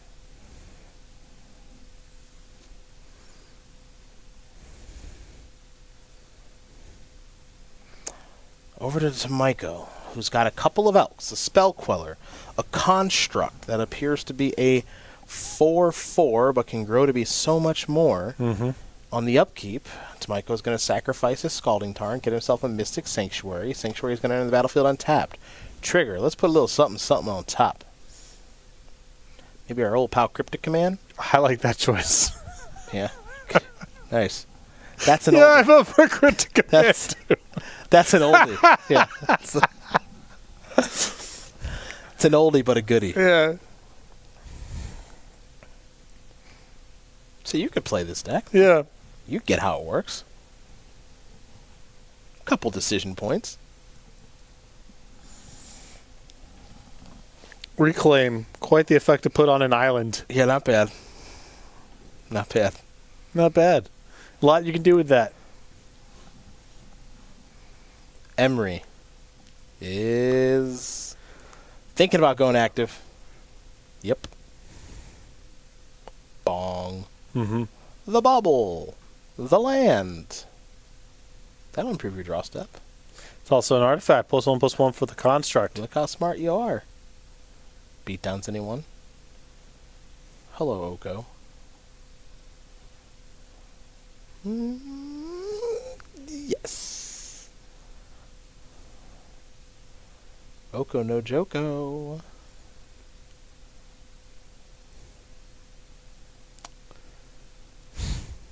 7, 8, 9, 10, 11, 12. Don't stress too much. 13. A pretty safe attack with Cryptic Command in hand. I mean, there's not a lot that can go wrong. You're not wrong. You know, there's just a lot of ways this goes right. Tomajko would prefer not to use it here, so he uses the bounce mode to pick up his Mystic Sanctuary, but we'll see how Magalhaes blocks first. Sure. We'll see how that looks. I think it's also worth trying to figure out if he could deal lethal or not, but I don't think that he can. No, not that. This turn, too ambitious, and Magalhaes can chump block and such. Might as well get the Oko off the battlefield. Magalhaes has no cards in hand. Once that goes away, you know, it's not too hard to clean up the remainder. Interestingly enough, this construct's a 4/4 for Magalhaes. Construct itself, food to Astrolabes. Ours is a 1/4 into a 3/3. And then we've got Tomajko's construct, which is a big. So Edgar's going to lose his goose. All right. Oko's down to 3. Oddly, Edgar is keeping up enough to be able to activate Urza at instant speed to maybe spike some sort of counterspell. Another reason for Tomajko to sort of play it a little bit passive in combat there. The ceiling on doing something and then Magalhaes spinning Urza into something really good and reactive. Just no reason to risk it. Oh, we ain't going to make a move. We're just going to draw a card if we're Edgar.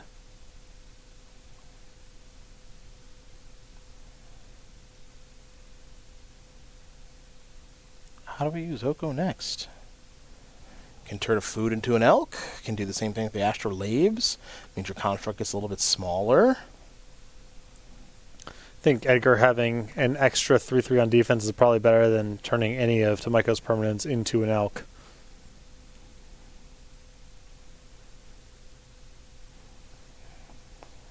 5. Urza spins. Yep. Alright, I don't know what the best hit is, but we're going to find out soon enough. Spin to win. Hi-ya! Not quite. Flooded Strand.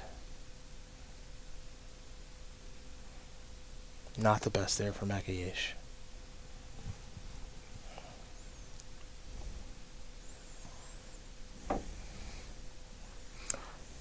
Oko. Says Emery, you're a food. Excuse me, you're an elk now.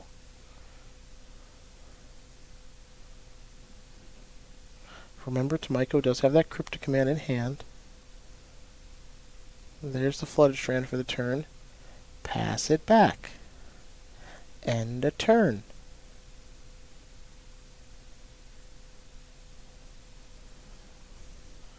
Let's see what we got.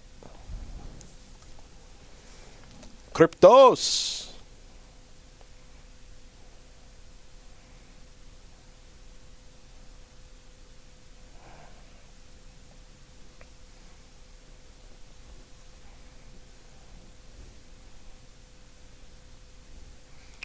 Michael's going to figure out modes and all that jazz here. We'll let you know what that is as soon as he lets our table spotter know what that's going to be. Decisions. And looks like Magalhaes is going to fire back here with an Urza activation. Hope to spike something significant. Maybe a Cryptic of his own. It's going to be tap draw all the modes on Cryptic to get to Oko, I think. All right, there are some things he can hit here. Yeah! Nope. Astrolabe, no. Tap draw. Cool, another Urza. 3, make a food. All right. Back to Tomajko. He's untapping. Got a lethal here. 8, 9, 10, 11, 12, 13, 14. Yeah. Yep, that's going to do it. Okay, well, it's all tied up. It's all tied up. We're going to standard, and Edgar's going to play first. They're going to take a break. Edgar's going to take a step away. He's on the play with Jund Sacrifice. We're going to come back. We're going to go over the deck list, and then we are going to crown our champion. And if Patrick's lucky, intern Rob will get him a cup of coffee. See you back here about 3 or 4 minutes, folks.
we're back.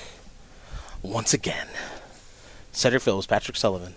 StarCityGames.com Players Championship at SCG Tour, hashtag SCGPC, so that you can join the conversation. There he is. Talk to strangers on the internet. It always goes well. Absolutely does. They love your opinions. You love theirs. Conversation's rewarding. It's all good. Use the hashtag. You should use the hashtag. Be fun. Have some fun. Watch our final match and chat along. As Oliver Tomajko. Just talk to strangers on the internet about things you like or don't like. Edgar Magalhaes, Simic Flash, Jund Sacrifice. Let's start with Tomajko's deck, my friend. It'll be Simic Flash. That's what he's playing. His standard weapon of choice. He loves himself some counterspells, some Nissas, some Hydrate Krasis, some Frilled Mystics, some Night Pack Ambushers. Quick rundown. Get a little bit ahead on mana. Play some efficient flash threats alongside some counterspells, and quickly get to the spot where you're playing 2 spells a turn, or you're forcing your opponent to spend their turns inefficiently, or you can keep them off their 1 payoff card while you beat down with some serviceable threats. Mythic Championship 7 in Long Beach last weekend. Seth Manfield, Javier Dominguez, Brad Nelson played this deck all to a top 8 finish. Some minor changes here from Oliver, adding some ops. Looks like additional copy of Brazen Borrower as well. Some slight changes, but the results continue to be the same. Simic Flash is dominating in Standard. For Edgar Magalhaes, however, it was the deck that knocked Brad Nelson out of the tournament to have him be runner-up. It's Jund Sacrifice in the hands of Edgar. This deck is extremely powerful. Peter Goglowski won the Mythic Championship 7 with that deck. I'm sure we'll have the graphic up soon. And there it is, of Cauldron Familiar, Gilded Goose, Corval, Mayhem Devil, and all the synergies, my friend. Yep, get ahead. A little bit of mana acceleration in this deck as well. A couple key creatures that play very well with sacrificing cards. Some ways to make some food, which is powerful along cards that care about sacrificing, either because you can trigger it by sacrificing food, or because you just have a couple spare game objects laying around to sacrifice, and then a couple good creatures kind of round it out. There you go. Those are the decks that we're about to watch here now. Will it be a repeat of what we just saw in Long Beach last weekend? Will Jund Sacrifice knock out Simic Flash and hoist the trophy once again? We will have to see as we turn our attention back to our match here between Oliver Tomajko and Edgar Magalhaes. The cup of coffee has arrived. 35 minutes on the nose. Yep. Intern Rob, a dealer. Looking to stay employed here at Star City Games. Yep. He works for exposure. He well, as far as I know, you can't be paid in exposure. That's what everybody says on the old Twitter sphere nowadays. Total nonsense. But that's a different that's a different topic for another time. As a Gilded Goose gets things underway here for Edgar Magalhaes. The trick to this matchup, very quickly, for those of you who did not have the opportunity to watch the finals of the Mythic Championship last weekend, get to the board early if you're Edgar. If you get in the battlefield early, especially with Trail of Crumbs, life's going to be pretty easy for you. And he's tapping 2 mana already, and there is the powerful enchantment. That'll do her. I'm not going to call it just yet, but it's getting real tough here for Tomajko. Yeah, I think that Jund Sacrifice is broadly favored in the matchup here. The issue is that some of its hands are pretty rancid. You just have these disconnected parts that don't always line up the right way. Edgar's draw is not that. I mean, this is the busted opening here where you're not going to run out of things to do, ton of selection, ton of mana to work with, and Tomajko's deck just doesn't play from behind that well. Very hard to catch up from this sort of opening for Magalhaes. Well, you see the Trail of Crumbs engine online alongside the Gilded Goose, Forest, Blood Crypt, food token on the battlefield. Tomajko with just a Forest and a Temple of Mystery. Have to imagine he has a Growth Spiral. Could have some interaction like Quench.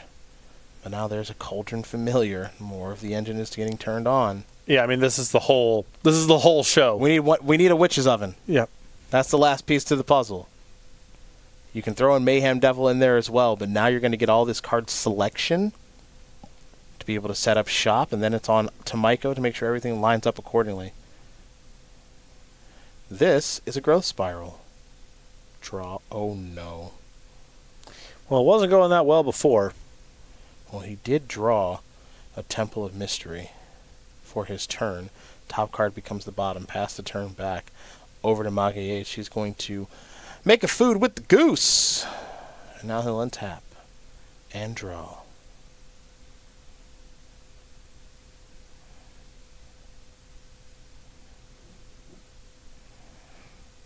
And This is the place Tomajko does not want to be. Goose will sacrifice a food for a mana. That'll trigger Trail of Crumbs. There is Mayhem Devil. That's a piece to the puzzle. Cauldron Familiar is going to come in for 1. You got to remember, Edgar felt like this was the best deck for him to play. He was the most confident in this portion of the tournament. Legacy, he didn't love, but he won his match against Tomajko here. His only Legacy win on the weekend. And he has not lost with Jund Sacrifice yet. Very Canister-esque is Magalhaes right now. Looks like he's going to try to resolve. He's thinking about trying to resolve a Mayhem Devil. And there is the powerful 3/3. If it's in there, this game ends almost immediately. Yeah, not something that Cynic Flash gets off the battlefield very easily, and not something Tomajko can really play through given the amount of structure that Magalhaes already has set up. Oh, there's a Brazen Borrower. Petty Theft actually is going to bounce that, so okay. We still play on. Tomajko needs to draw land number 4. He drew Nissa, number 1, it appears. And that's not with the Doctor Order. He does have a Mystical Dispute. He's going to go towards Opt. See if he can find the land. The top card is a land. He'll play that. He'll pass the turn back. Frilled Mystic, Nightpack, Ambusher not up right now, but Mystical Dispute is. And we head back over to Magalhaes, who, while he has his engine online, is not in overdrive just yet. No Mayhem Devil, no Corvold, nothing too crazy yet. And missed a land drop last turn. Yes.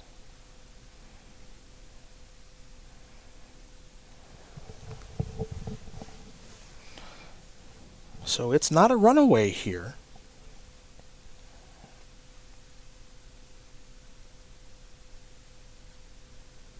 As you mentioned, the oven there, really the last piece of the puzzle.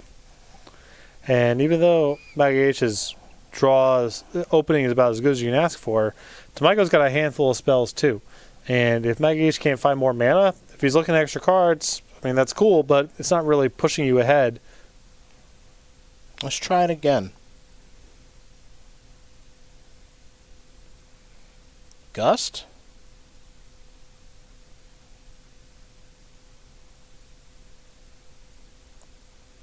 Gust or Dispute? Dispute. Of the mystical variety. Goodbye. Follow-up. Bloody Crypt enters the battlefield tap. Pass the turn back. Magalhaes has not been able to take advantage. Ooh, Castle. Vantress is the land. Is there any reason for Tomajko to go to Nissa and put the shields down? Nissa's incredibly, incredibly powerful. And it might be realistic that Magalhaes can't get off the battlefield. I thought that Magalhaes showed a Midnight Rider earlier. Or Murderous Rider? Murderous Rider. I think that may be true. Well, here we go. Nissa. No Blood Crypt untapped. Just going to be a basic island. Yeah, the breeding pool is 2, and then you have a range of responses possible. Yep. This is nothing to be done here. All right, back Edgar's way. No breeding pool to untap, just an island available, so able to tap for a lone blue here for Oliver Tomajko. And Tomajko, after missing a land on that growth spiral, peeling a temple to hit a land for the turn. So not able to jump ahead on acceleration. Is playing from behind the entire game, something that Cynic Flash doesn't do incredibly well. But Magalhaes has not really been able to capitalize on it just yet. Mm-hmm. He's had some okay turns getting set up here, but in terms of his actual presence on the battlefield, his ability to attack and block, not really that impressive right now.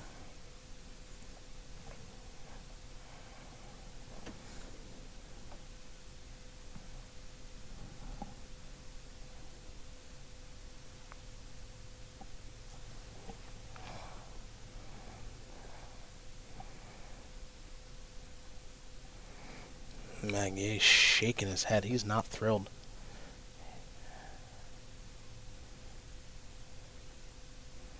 Things are not going the way he hoped, given the turn 1 goose, turn 2 Trail of Crumbs. So he's going to sacrifice a food to the goose.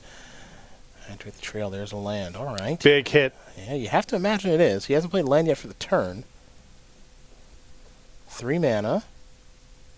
What do we got? Land. All right. Swift End. We'll take care of that. He'll take 2, of course. So Murderous Rider's on an adventure. Follow-up. Cauldron Familiar. Trigger. Little drain and gain. No oven yet. Back to Tomajko. Tomajko's got to be not thrilled with that, but it could have been a whole lot worse. Yeah, that's been the story so far. Given how good Magalhaes' opening was, his circumstances could be a whole lot worse. And there's an attack for 3. Magalhaes thinking about blocking with the Cauldron Familiar, and he will. And now Tomajko will just pass the turn back with a ton of mana up. So not going to try to deploy a new Nissa. Just going to do that. Leads me to believe that he has Frilled Mystic available. And I think Magalhaes may have just be passing the turn back, and he is. Oh boy. So what do we have here if you're Tomajko? He's got a copy of Nightpack Ambusher. He'll play it. Alright. Is there another Swift End? Looks like there is. So, Magalhaes will lose 2 more. But this could be a window for Nissa. Tomajko would really love an extra land here. I love one. A little bit of extra padding here to protect the Nissa. It's another attack here for 3. Will Cauldron Familiar jump in front again?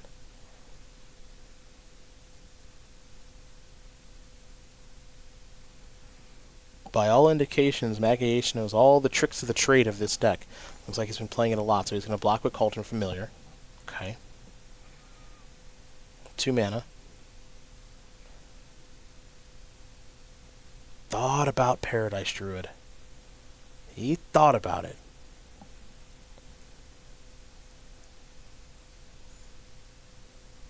Problem is, it's hard to leave up the mana and just say go against Goose plus Trail Crumbs. Does put some pressure on you to do something. You don't have all the time in the world to just wait for the ideal circumstances to start casting stuff. Alright, there's Paradise. Pass. End step. Create a food. Yep. Are we going to sack that food to get the cat back on? No. Okay. Let's go back over to Edgar. He'll draw.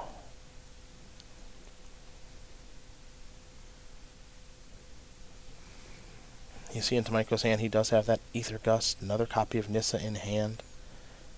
No access to Frilled Mystic on this turn. A little short.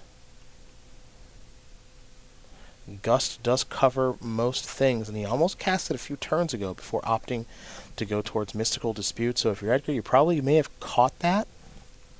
And at the very least, that's what you can think about, is what counter spells do you have access to? Well, Quench, sure, I could probably play around that. Frilled Mystic, don't got to worry about that. Sinister Sabotage, a little worrisome.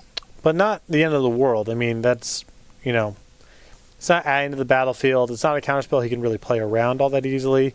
Likely that card's good at some point regardless. And those are the things I'm sure that are running through his head right now. Brontodon. The big fella. Bang. Thrashy Bee.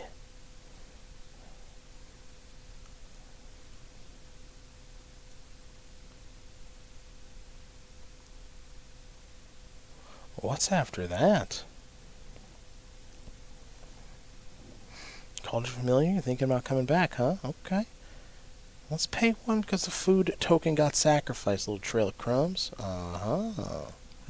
Mayhem Devil. We're getting the shop set up, or at least we're trying to. Keep in mind, Brontodon's a 3/4 in the face of 3/3 lands. Pretty big deal there.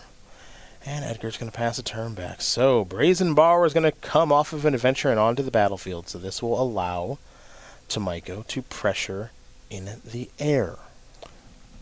Tomajko has drawn an Opt, one of the big changes he's made to this deck. And he's in a spot right now where he doesn't really have a mana to spare. In for 3. Magalhaes going to fall down to 11. And remember, Simic Flash is not a deck that has reach. Nothing like Cauldron Familiar pings or burn spells. It's got to deal all 20 on its own. Gonna be tough to do against Cauldron Familiar. Plus Gilded Goose.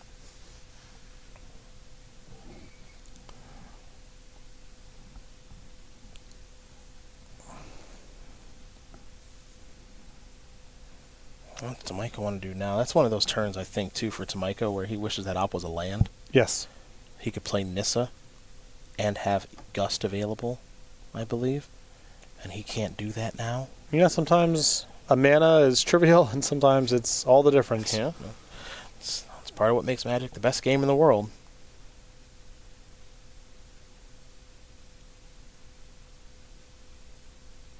What do we do now? Boy.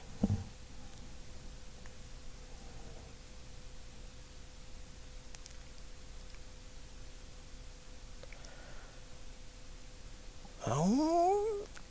All right. Here we go. Okay. Now he knows. He knows about the Mayhem Devil that's over there. Temple, untapped. Okay, this could go. Oh, this could go so bad. All right, make food. Well, at some point, I mean, his position is not getting better waiting. I guess the thought process is, if I get out of this turn with Nissa, I'm doing pretty good. Though it is worth noting here, Patrick, there's only one force in the battlefield. No, so it's not like he's getting a huge mana advantage. But what are you... I mean, Magalhaes does not have to play into a counterspell at all in this present moment. Just with Gilded Goose plus Trail plus Cauldron Familiar, he can generate a major advantage without playing anything out of his hand. So you can't just hang back on your counterspells the whole time. I know it's risky, and this turn might end up going extremely bad, but what's the alternative? I just don't think waiting makes his position that much better. If you're waiting for another land to be a little bit more secure, sure, I guess, but there's no guarantee there's a land on top of your deck, and your position is only going to get worse the next turn. Okay, I guess I'll say this, and I missed this aspect of things. I was so focused on the lands that I forgot the Paradise Druid is active. Mm-hmm. So Paradise Druid in combination with the Temple of Mystery means that he has access to 2 mana, and that he could Gust the Mayhem Devil. But it looks like the Mayhem Devil has joined the battlefield. So maybe Oliver's saving that Gust for something else like a Core Vault or Casualties of War. I think your point makes a lot of sense, though. It's not getting much better. If you play on an infinite timeline against the person that's got Goose, Familiar, Trail of Crumbs, you're probably going to lose. Yeah, your counterspells are not good right now. If you make the battlefield a little bit messy, if you accrue some advantage somewhere, if you shorten the length of the game with your Brazen Bar or whatever, then maybe your counterspells come back online. But if you just say go and you're a little bit behind on the battlefield, Magalhaes does not have to do anything. Is it the oven? It's a Cauldron Familiar. Okay. It's going to resolve. I'm not going to fight over that, bozo. So, little drain, little gain.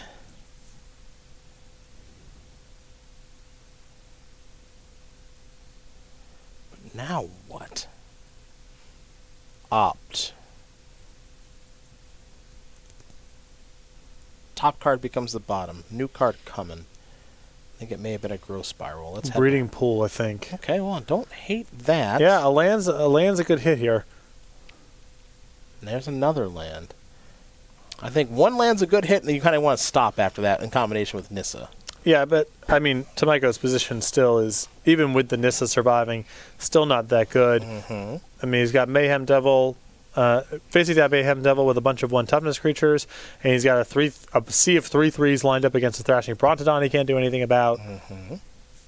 To say nothing of all of the infrastructure that Magalhaes has set up to use his mana, not playing the counter spells, draw more cards, keep pushing his advantage. In comes the Brazen Borrower. Alright, here we go. Sacrifice of food to get back Cauldron Familiar. Pay with Trail of Crumbs, trigger the Mayhem Devil. Magalhaes will add a land to the hand. Now trigger the Cauldron Familiar, a little drain, a little gain.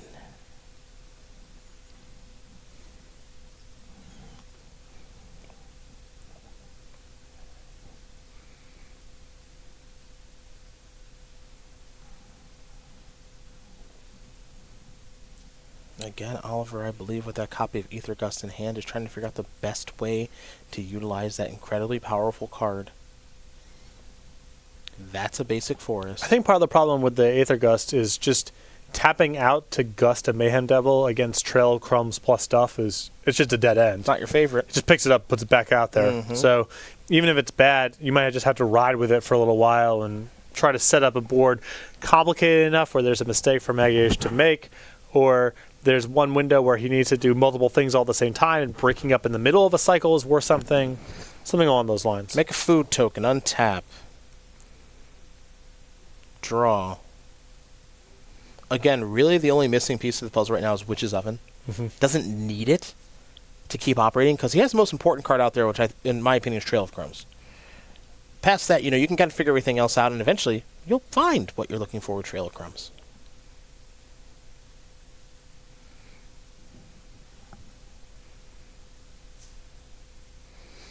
Important to note that Nissa currently sitting at 7 loyalty. 8 is when the ultimate goes off, so 2 turns from now. Could be a possibility. Magalhaes does have pretty decent control over that, with Mayhem Devil being able to deal 1 damage to anything, and food to sacrifice, all that jazz. And you see next to Magalhaes is our head judge and head of organized play, Jared Silva, for the SCG Tour. SCG veteran. Absolutely.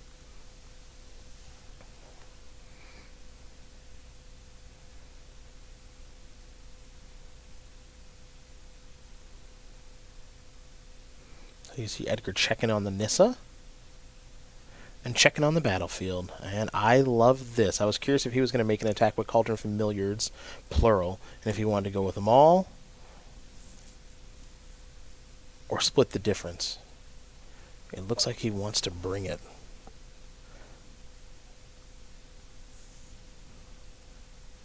With 2.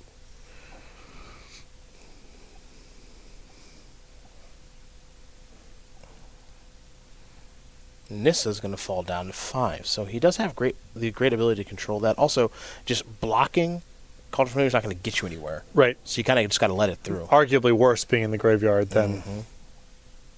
Here's Murderous Rider. If it gets countered, cool. Not cool. Yep. Not going to expose anything valuable to Tomajko having this much open mana. At least not yet. Again, Magalhaes' position only getting stronger over time here. What do we got now? How about another one? Yep. All right, kick it. What's this? Castle Vantress. Well, what are we looking for? Guess Hydroid Crisis. I just don't see... Going to be hard for these counter spells to be worth very much. Yeah, looks like Frilled Mystic and Mystical Dispute are going to the bottom, looking for the Jellyfish Hydra Beast. Well, it looks like we drew a copy of Frilled Mystic. No, I think he left it on top. Okay, I take that back. Still fine, I guess, having the counter spells for the time being, but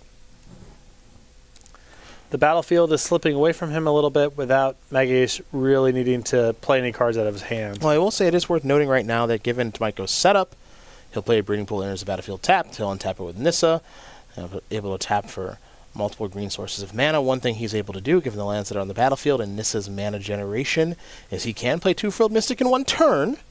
So, if Core Vault or anything else is trying to show up, that's not going to work. But Mayhem Devil's already on the battlefield, so make a food. Time to untap. And let's draw. We're getting into the thick of it now here in the finals of our StarCityGames.com Players Championship. Legacy, won by Magalhaes. Modern, won by Tomajko. Standard? We'll see. Winner, $20,000, StarCityGames.com Players Championship title belt. Are we thinking beatdowns? I'm always thinking beatdowns. Get 'em, Murderous Riders. Here come Cauldron Familiars. Murderous Riders, of course, are 2 3s into 3 3s right now, which means that Magalhaes could finish them off with an assist from Mayhem Devil. And this might be the kind of spot where you see Tomajko probably won't come up here, but part of the reason he's starting to sit back on the Aether Gust is to set up a spot where Magalhaes makes an attack, assuming that the blocks are going to be bad because Mayhem Devil can kind of take care of whatever, and then actually block and make some inroads. And we're actually seeing it here. This is the move that Tomajko was waiting for. The Aether Gust earlier on the Mayhem Devil really wouldn't have gotten him anywhere. Here it might end up that he gets to make 1 good block or something, which was not an option before. Yep. Devil's going to go back on top, predictably. And now also he's doing it in a spot where he can Aether Gust and leave up a hard counter. Yep. So maybe he can take care of the Mayhem Devil altogether. Now again, keep in mind, he was able to gust with the breeding pool. You see the lands with the dice on them? Blue, blue, green. Paradise Druid is a green, and then the forest in the lands back there with the Castle of Antris and the Temple of Mystery. So he's got access to 2 Frilled Mystics again right now. Doesn't even actually have to use the Paradise Druid. So he set up a nice little turn here where Mayhem Devil can be countered not once but twice. Murderous Rider. Unless I'm missing something here. No, 2/3 lifelink. Dies, goes to the bottom of the deck. Yep, bin him. He's trying to get to Nissa a little bit, so Nissa's down to 4. Okay.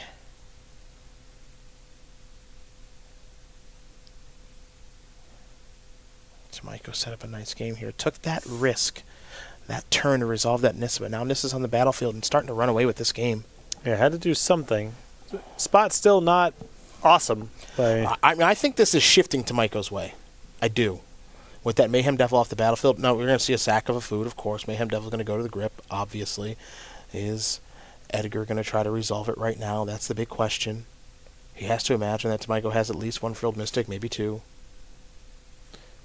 Curious what Magalhaes is setting up over there, because he was bottlenecked on mana early on in the game. His hand's still got 4 cards in it. You got to imagine he's setting up something big. Boom. There's Frilled Mystic.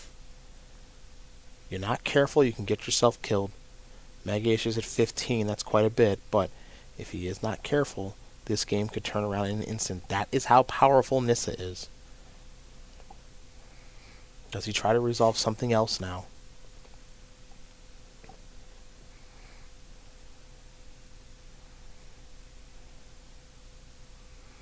Oliver has played a beautiful game to get back into it. Absolutely. Absolutely beautiful game. Magalhaes had about as good of an opening as you can ask for, and Tomajko took some lumps, missed some land drops.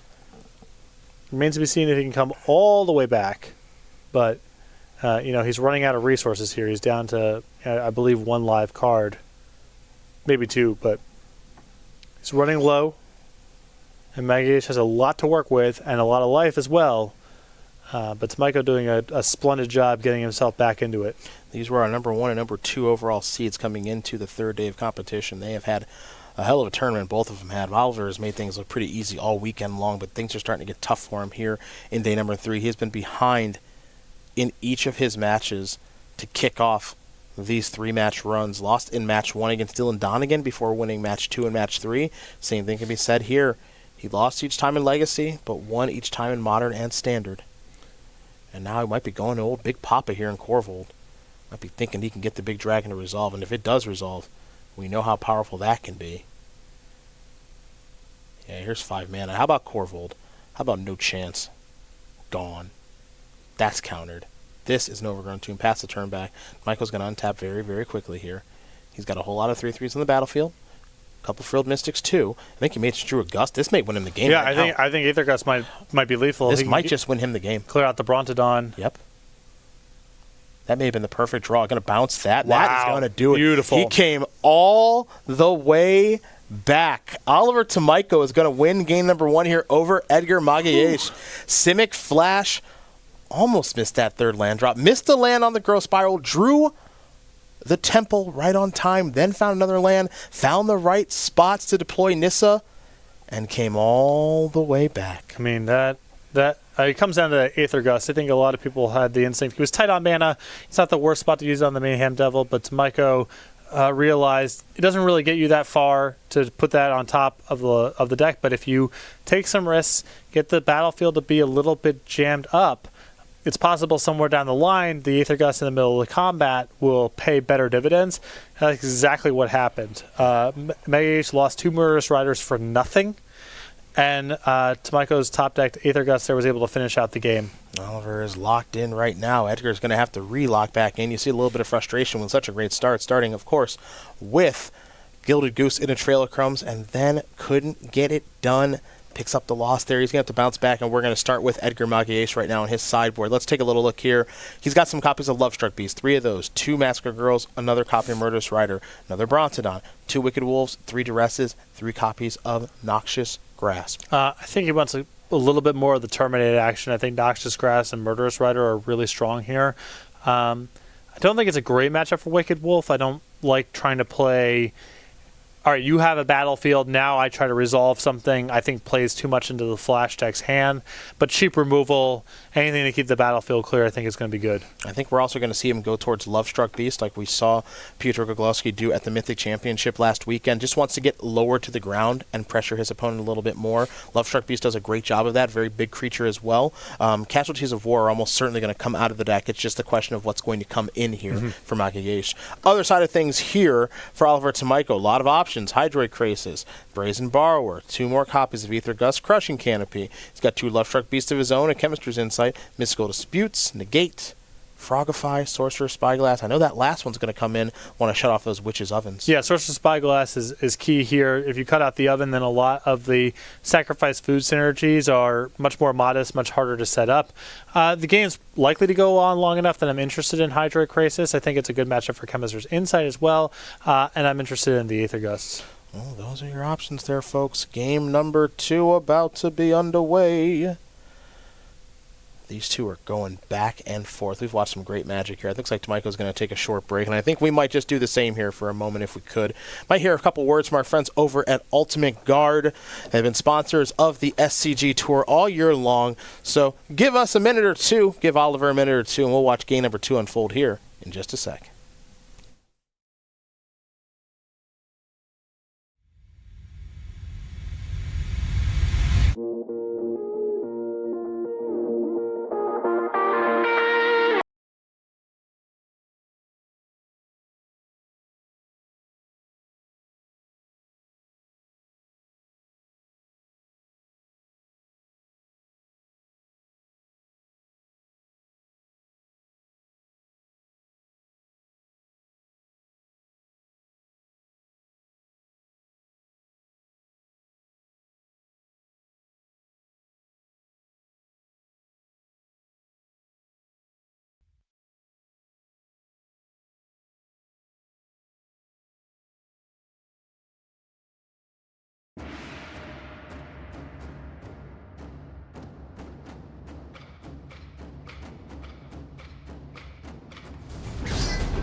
Thanks to all of our friends over at Ultimate Guard for sponsoring the SCG Tour all through 2019 and many years prior to that.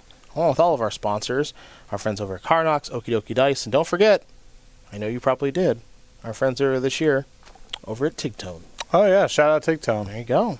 Thank you for your support of the SCG Tour. And of course, we have plenty of sponsors for our invitationals here locally in Roanoke, Virginia. Big Lick Entertainment. Among many others. Buffalo Wild Wings. Talk to me about it. The other Buffalo Wild Wings. Talk to me about it. 2 of them here in Roanoke. Favorite flavor of wings? Probably lemon garlic. Okay. I would have not guessed that. Are they... they're not sour, are they? No. Okay. I go for some wings tonight. I don't know what my... where am I going to be at? I don't even know what that means. Mood. Oh. Energy. I see. Oh, intern Rob wants to bring you some wings, apparently. No? No? No? Okay. Okay. Some recommendations. Not Carrabba's. Well, you already ate And not that. anything Carrabba's adjacent. I don't want any more Italian food. We're good. I got the simplistic spaghetti and meatballs for lunch. Great job by them. Great job. I will admit, though, I'm going to put it out there, it wasn't very good. Great job by them, but not very good. No one's fault. Tomajko played that game so well. He did, yeah. So well. Yeah, he did. Just the counter spells only get good again once you've made the game complicated and sticky enough for Magalhaes to maybe you'd run into something. If you just leave the battlefield clean and Magalhaes has some card draw engines, that's going to be the whole thing. Mm-hmm. So you had to take some risks, tapping out for that Nissa, very risky at the time. Not using Aether Gust on the Mayhem Devil initially, that looked pretty risky too. But eventually all those risky plays came back to pay dividends in a spot where he was very behind early on in the game. Pretty unreal. Pretty unreal game there by Tomajko. And he got the job done. So we continue on here to game number 2. Magalhaes back against the wall. He loses this one. His tournament is over. And Oliver Tomajko becomes your Players Champion.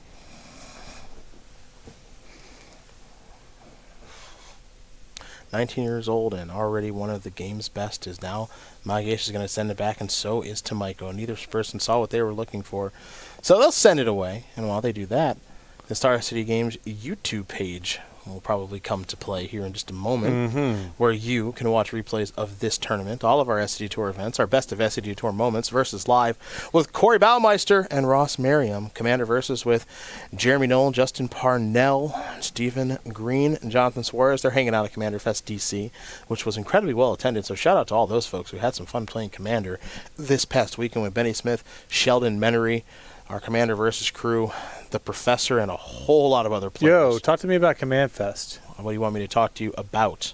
I don't know very much about the details. Okay, well, it's a weekend of Commander in Washington, D.C.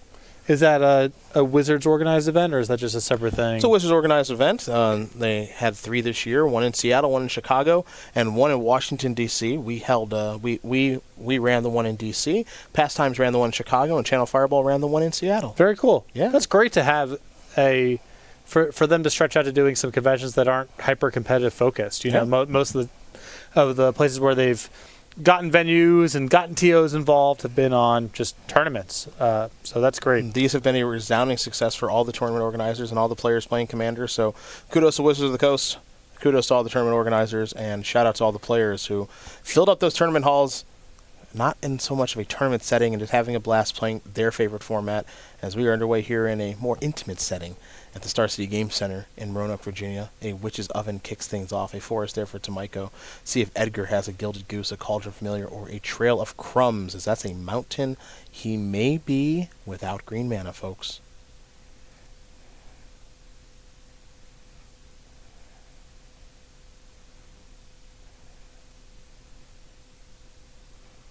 Tomajko has land number 2, and I believe Sorcerer's Spyglass number 1. So the Iron Unkind here to Magalhaes. Sorcerer's Spyglass going to get a good look. Show you Mayhem Devils, plural, Noxious Grasp, Gilded Goose. You want to talk about a big draw step. Yeah, gotta be a land. And even still, now if the Spyglass shuts down the oven, it's not like he's really got a whole lot going on if he draws a land. He's got some 3/3s, something, but he's got to hit it right now. He needs to hit it right now. Preferably a green source here for Magalhaes. He'll draw a card. He drew a Blood Crypt. That will work. Mayhem Devil is onto the battlefield. He will get to continue to play on as we head back over to Oliver Tomajko. Tomajko will draw a card. Picked up a copy of Temple of Mystery. Is that the land that he wants to play? It is. So he will take a look. Top card, where you going? To the bottom. Tomajko does have a copy of Aether Gust in hand, so you head back over to Magalhaes. He'd still love a green source. Step 1, I think, will be attacking here from Magalhaes. So here comes the Mayhem Devil. Tomajko is going to fall. Nope. Going to gust that away. Yeah, no reason to take the hit here. You're going to gust anyway. Yeah. Gust also is going to keep... Magalhaes has to choose either losing the Mayhem Devil forever or being another turn off of drawing a land. Yeah, that's the big question. And I think that's why you're seeing him pause right now. This card is going to the bottom. Magalhaes does have the follow-up here in that other copy of Mayhem Devil. No land there for Edgar, so he passes the turn back over to Oliver. We know Oliver's got land number 4 ruled up, and this is the sweet spot here for Simic Flash, able to leave up that 4 mana for Frilled Mystic and Nightpack Ambusher. Does Edgar attack? Well, He does have Noxious Grass to make it safe, so he's going to come in here for 3 points of damage. Has he found that green source? But Tomajko getting to that turn at 20, with Magalhaes having nothing of substance on the battlefield. Gotta like your position if you're Tomajko. Breeding Pool enters the battlefield tapped. Here comes Mayhem Devil once again. Tomajko down to 14. Nothing doing here for our Simic Flash player. He's got another Breeding Pool in hand. That was his draw step for the turn. That will come down. You see the Nissa that's in his hand. He's not going to use that just yet. So we head back over to Edgar. He'll attack here for 3. Oliver.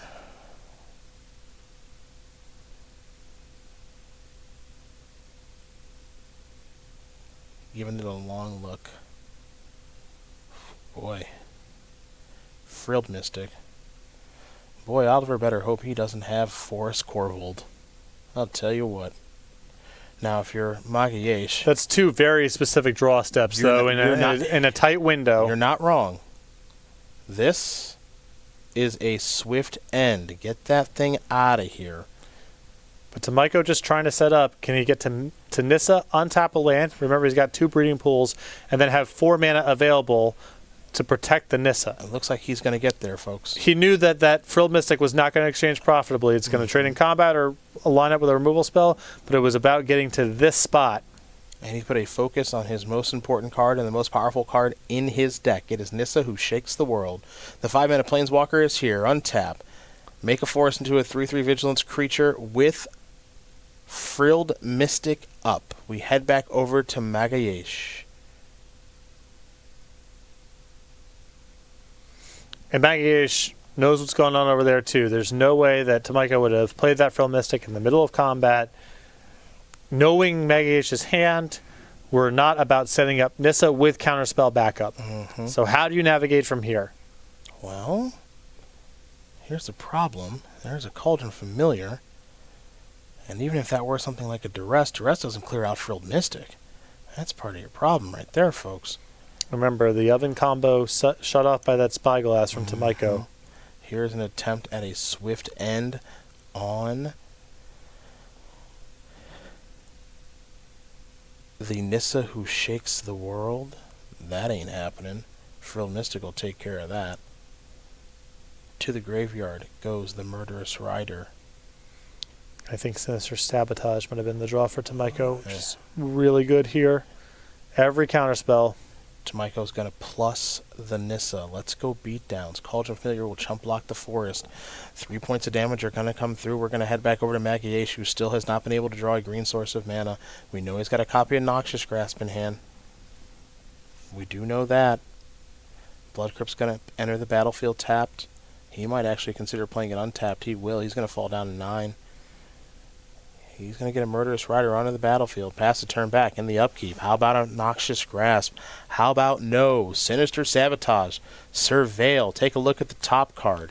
It's going to stay on top. Another Aether Gust, another counterspell. Sure is. Oliver Tomajko was the consensus pick by many to win this tournament when the field was announced. Felt like he was the most technically strong player in the tournament, as Mayhem Devil's going to go to the bottom. His results certainly do speak for themselves, and it looks like he's going to get to add another one here to the resume, as all these creatures are going to attack. Murderous Rider's going to trade there. Magalhaes is going to go up to 2 life, and it's been a great tournament for Edgar, no doubt about it. But for Oliver Tomajko, it's his first big championship. He's won 2 opens, and in just a second here, we're going to get to call him our StarCityGames.com Players Champion. It's a Corvold. It's a countered. And that is going to do it. Oliver Tomajko wins this game and match here over Edgar Magalhaes. A 3-day marathon affair where he was on top the whole time and never relinquished his crown. He is your 2019 StarCityGames.com Players Champion. Congratulations.